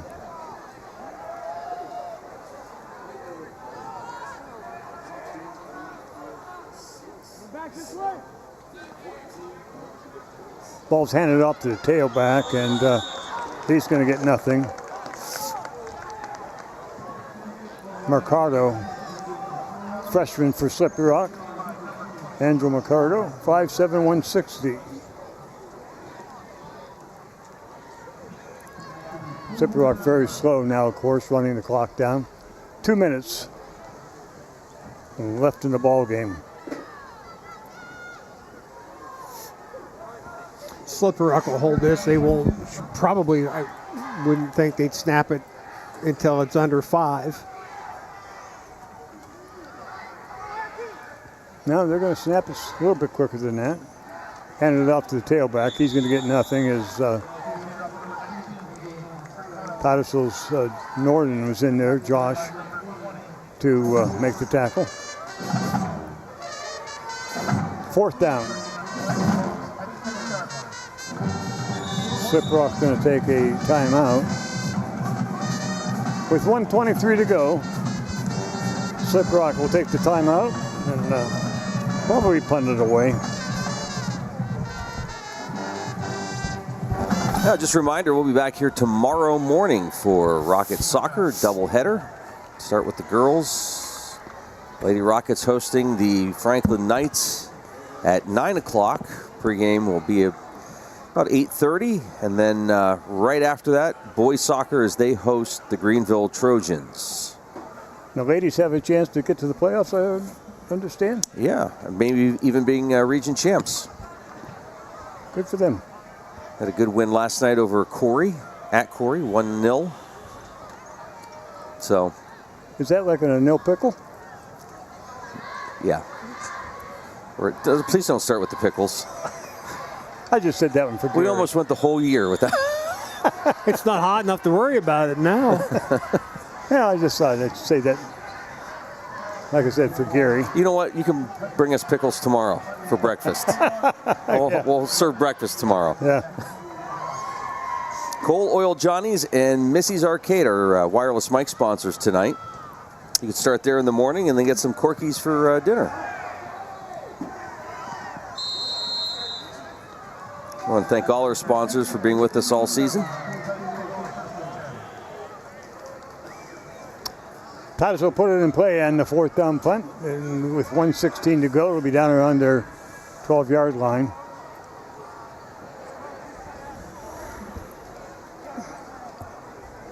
First down and 10 Rockets with 1:16 to go, down 31.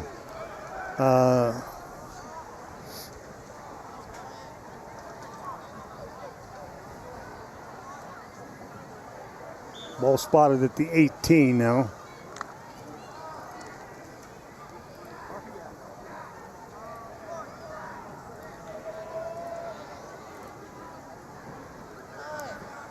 Becker, Wolfkill, and I think it's Ackerman wide left. Becker comes in motion. We have a whistle and an illegal procedure against Titusville. Must have had 2 in motion. I didn't see. I didn't see it, but is that what it was, Pat? 2 in motion? Looked like he jumped a little bit. Okay. Went to go in motion and kind of stopped. Little hiccup. Doubles to the left for the Rockets. Sullen with the ball, gives it off to Becker. Becker comes out across the 30, 35, 40, and knocked out of bounds about the 42. So Jimmy Becker picks up a bunch for Titusville.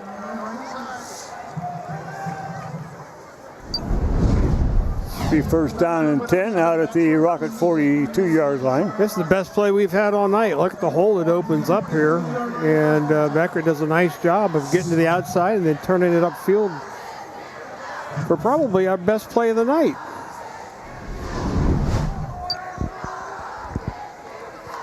Ball's at the 42, right hash mark. Ackerman and Wolfkill to the right.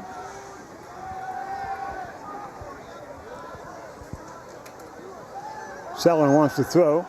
Rolling to his left, still rolling to his left. Going to throw deep. He's got, oh my. Had Ross all by himself, and Ross saw a goal line and dropped the pass. Took his eyes off him. It's just, this is indicative of what's happened. What's it been like tonight for Titusville. Even when they get a chance to make a big play, they just can't finish. And, he finally sees him. I thought he might miss him, but and that's a good throw rolling to your left. Just in your hands, and you can't bring it in, and that's kind of the way the night's been for Titusville. Wow. Second down, 10. Trips left side for Titusville. Yeah, I thought we had 6 there for sure. I was about ready to start getting excited. Just in and out of his hands, rolling left again. Goes Ackerman down the middle. He's going to go deep this time to Ross, and just overthrows him down around the 15. Going to bring up a third down. I see this. I'm not too sure if this is overthrown or whether it just goes through the hands. You're going to see him motion him to go. I thought it was just overthrown. He's going to let it fly. And no, it's through his hands. Through his hands. 2 we should have had. Third down and 10 with 49 seconds left. Oh, let her fly again. Yeah, that is kind of indicative of the way things have been tonight.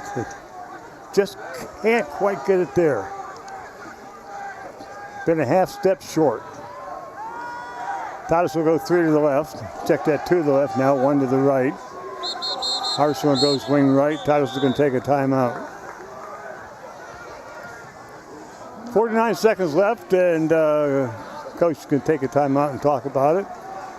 And we need to be considering a player of the game. Joe looks pretty good down there. He's done a good job for us. I refuse to comment on that one. Pat's like, I've been outside. Yeah, I'm glad I'm not in shorts. I bet you are. I put a jacket on at halftime up here even. I see the one official has like earmuffs on. That would be me if I was out there.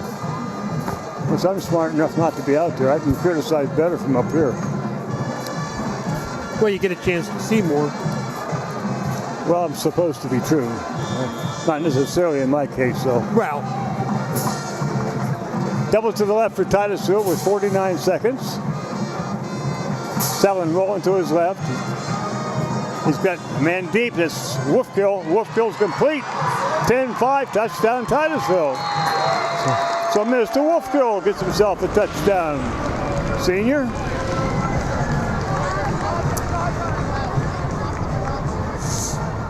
With 39 seconds to go. He's just going to roll to his left. This is the third time in a row we've done this, I think. And all 3 times we've had guys behind the defense. Mr. Becker saying, but I'm way over here by myself. And he was. He was alone. Unfortunately, not going to turn around and throw back on that one in particular. But this time we were able to bring the ball in and get our second touchdown of the night. With 39 seconds to go. We needed that back in the first quarter.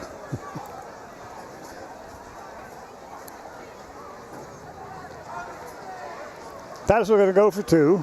Selin rolling to his left again. Into the end zone. Not touchdown, but a 2-point conversion for Titusville. That was to Dalton, I believe. And Dalton Knapp with the 2-point conversion. 37-14. More than likely the way we'll end up with 39 seconds left to go in the ball game. Having said that, there was something thrown down at the end zone, and I don't know if it's a flag or not. The officials are meeting together. A lot of whining going on. I didn't see a flag. What's that? There looks to be one in there. I didn't bring mine tonight. I got to be honest with you, that's a kind of a dirty hanky. Yeah, I'm not sure what the personal foul against Slippery Rock.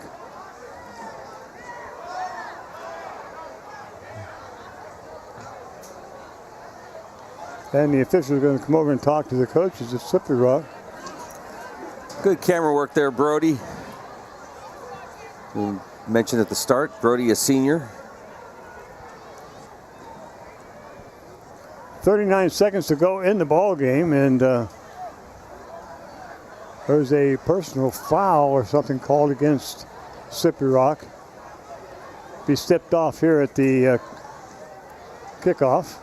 I'm being very genuine when I ask this. When you get a penalty like that as a coach, you're up. Are you like, okay, mental note, yeah, we'll go over that. I'm not going to worry about it right this second.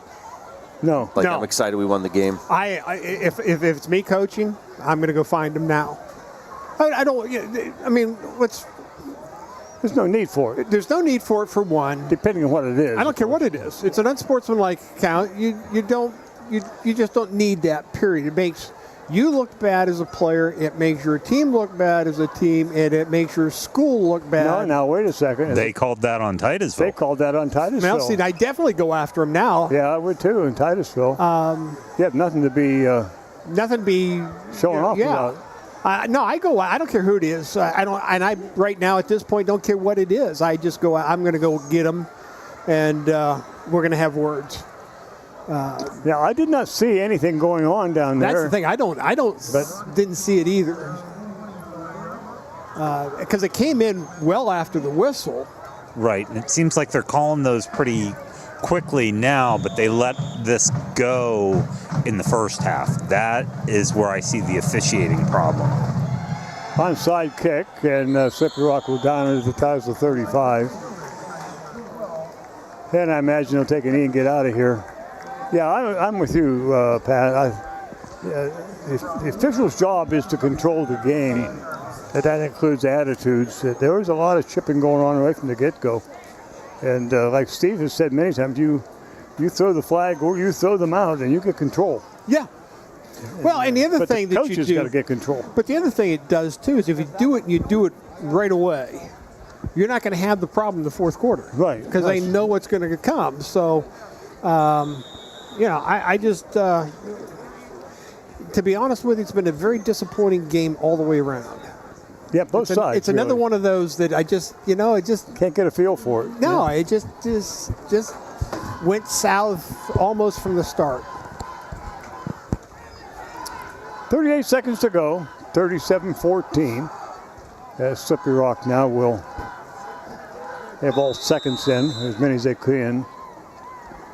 There's And another flag. Delay of game. Delay a game.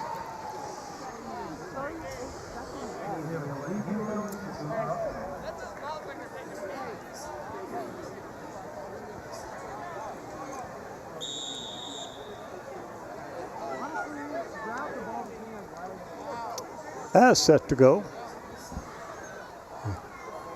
And they take a knee, and that's the way the game will end. 37-14, Slippery Rock on top of the Titusville Rockets here at Carter Field. We'll have a wrap-up of tonight's ball game when the game is over, and we still have a few seconds left to be official count to the game, but obviously nobody's going to do anything except let the clock run down, and the teams will meet at the center of the field and shake hands, and we'll come back with a wrap-up right after these messages.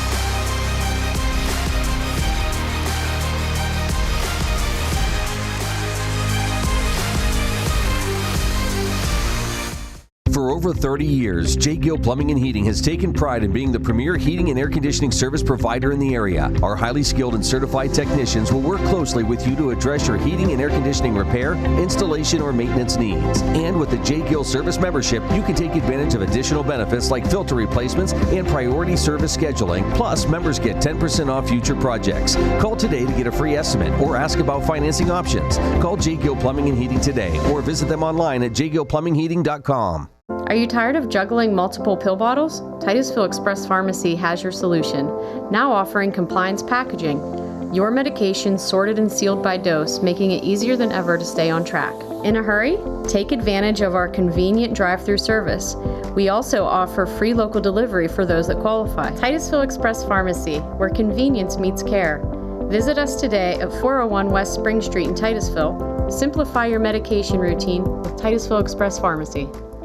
Interstate Pipe and Supply takes pride in providing superior customer service. That's why our dedicated employees are well trained and have the experience to offer friendly, quick, and reliable service and support. Need materials delivered to your job site? No problem. Interstate offers fast delivery from our 4 locations in Western Pennsylvania. We also serve Eastern Ohio, Northern Western Virginia, and Western New York. Service means business at Western Pennsylvania's premier pipe and supply company, Interstate Pipe and Supply. Whether you want to go and lead in your craft in the trades, whether you want to go and be that nurse or medical worker and have a real impact on lives, or whether you want to go and help that business improve its bottom line, this is the place, and now is your time to go with confidence, to go with skill, to go succeed. The Education and Training Center at Pitt Titusville.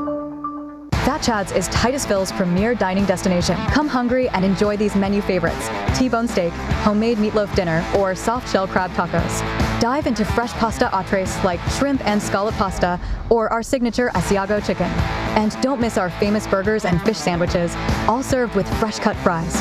Fridays mean prime rib specials. Enjoy Wild Game Saturdays. And on Sundays, it's our all-you-can-eat wing buffet. For good food and good times, it's Fat Chad's Brewing in Titusville.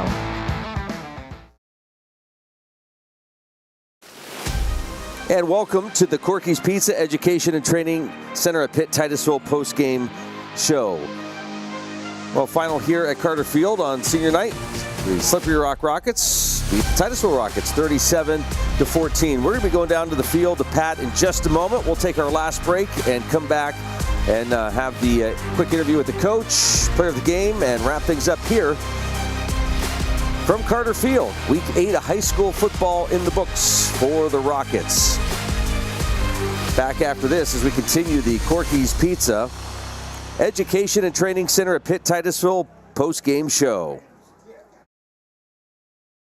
New Directions Community Credit Union is now open in Titusville. They may be new to our community, but they've been serving our region since 1974, providing their members with affordable products and services. Membership is open to anyone who lives, works, worships, volunteers, attends school, regularly conducts business, or who owns a business in Venango, Forest, Warren, or Crawford counties. Visit their new location at 206 South Martin Street in Titusville to learn more about becoming a member. Best of luck to all the students and athletes this fall from New Directions Community Credit Union.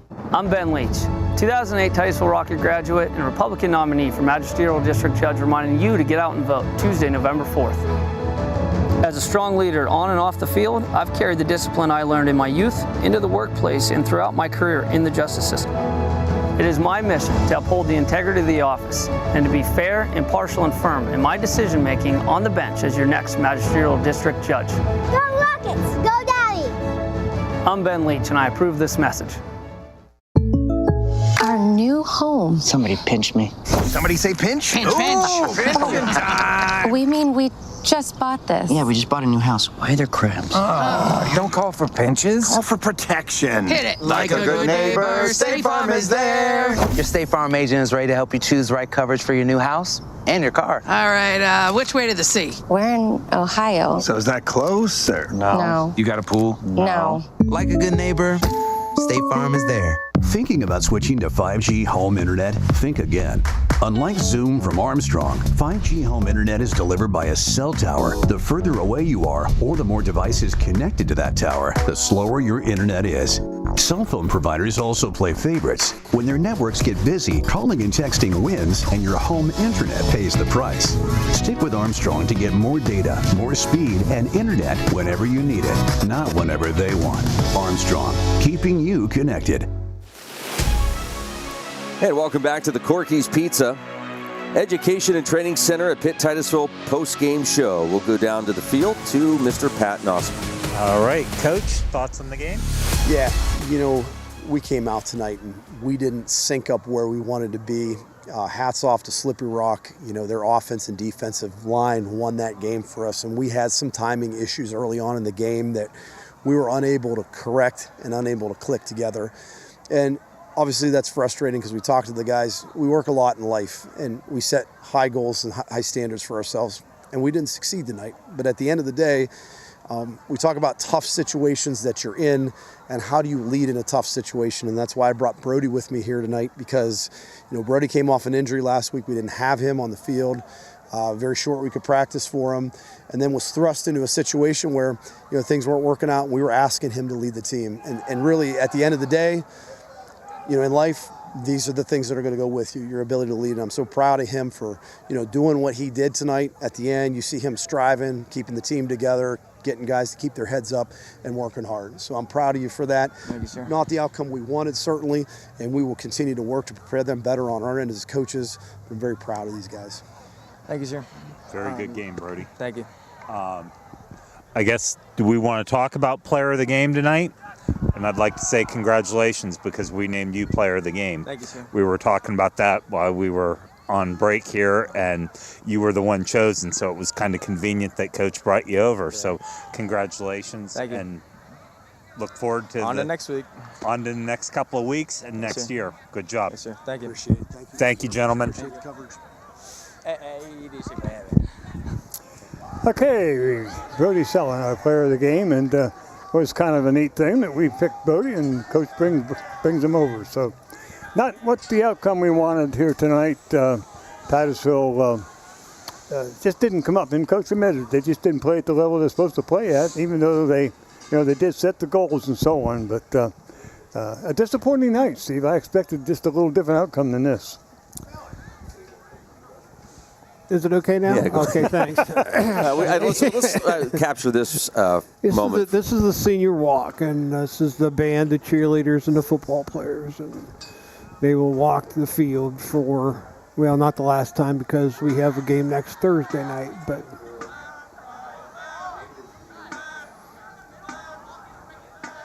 football players trying to stay in step with the band. That is just not going to happen. My money's actually on the football players.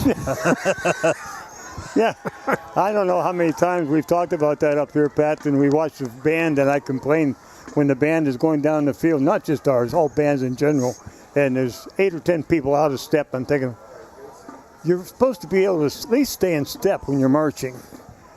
We used to practice that up and down the field, 8 steps to 5 yards, 22.5-inch step. Any idea how long this tradition's been going on? I have no idea. It was not going on back in the old days, but I don't believe we did it in the 80s. No, I don't think we did in the 80s. I don't believe I did it. I couldn't do it. I passed over about the 50.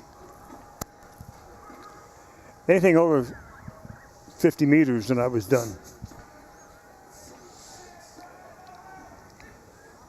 But our thanks to the seniors. We can sit up here and be whatever about winning and losing, et cetera, but we wouldn't even be here if they didn't go out and play the game. So we appreciate their efforts.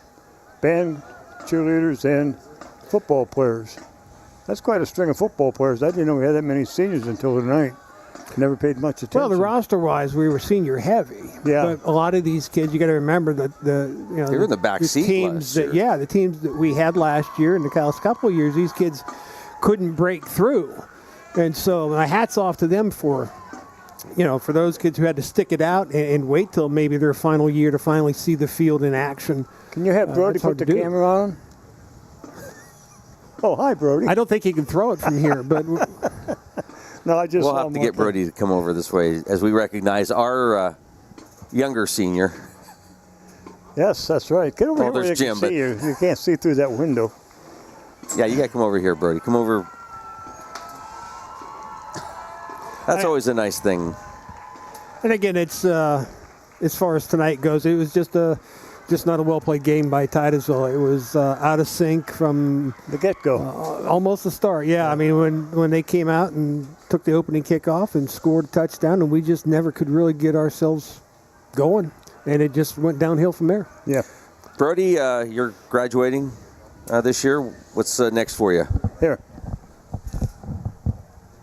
Oh, that's why he runs the camera. Well, you can say it and then I'll repeat. Brody's. What do you do next year?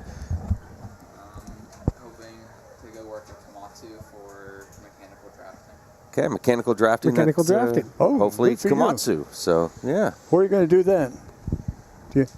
What school? I think I'm in Oil City, Votech. Votech. Excellent. Votech oh, I see. Oh. Yeah, so he'll be getting right into the workforce. So if anybody wants to get Brody a graduation gift, he'd like a lot of sharp pencils. Ah. Yeah. Well, congratulations, Brody, and we're certainly glad you're part of the team. Hey, before we get final thoughts, real quick, whatever you can, support the Touchdown Club, support the program. There's a lot of great fundraisers going on this time of year, and I think the tickets have been done for the 200 Club. For a little while now. They've been drawing those weekly. But, next year, get in on that if you can. If you're cold like Pat, Rocket Boys Soccer selling these really cool hats, but they're not soccer related. You can wear them for any sport, and these are very nice. Where are they? Did you Swiss hats or something like that?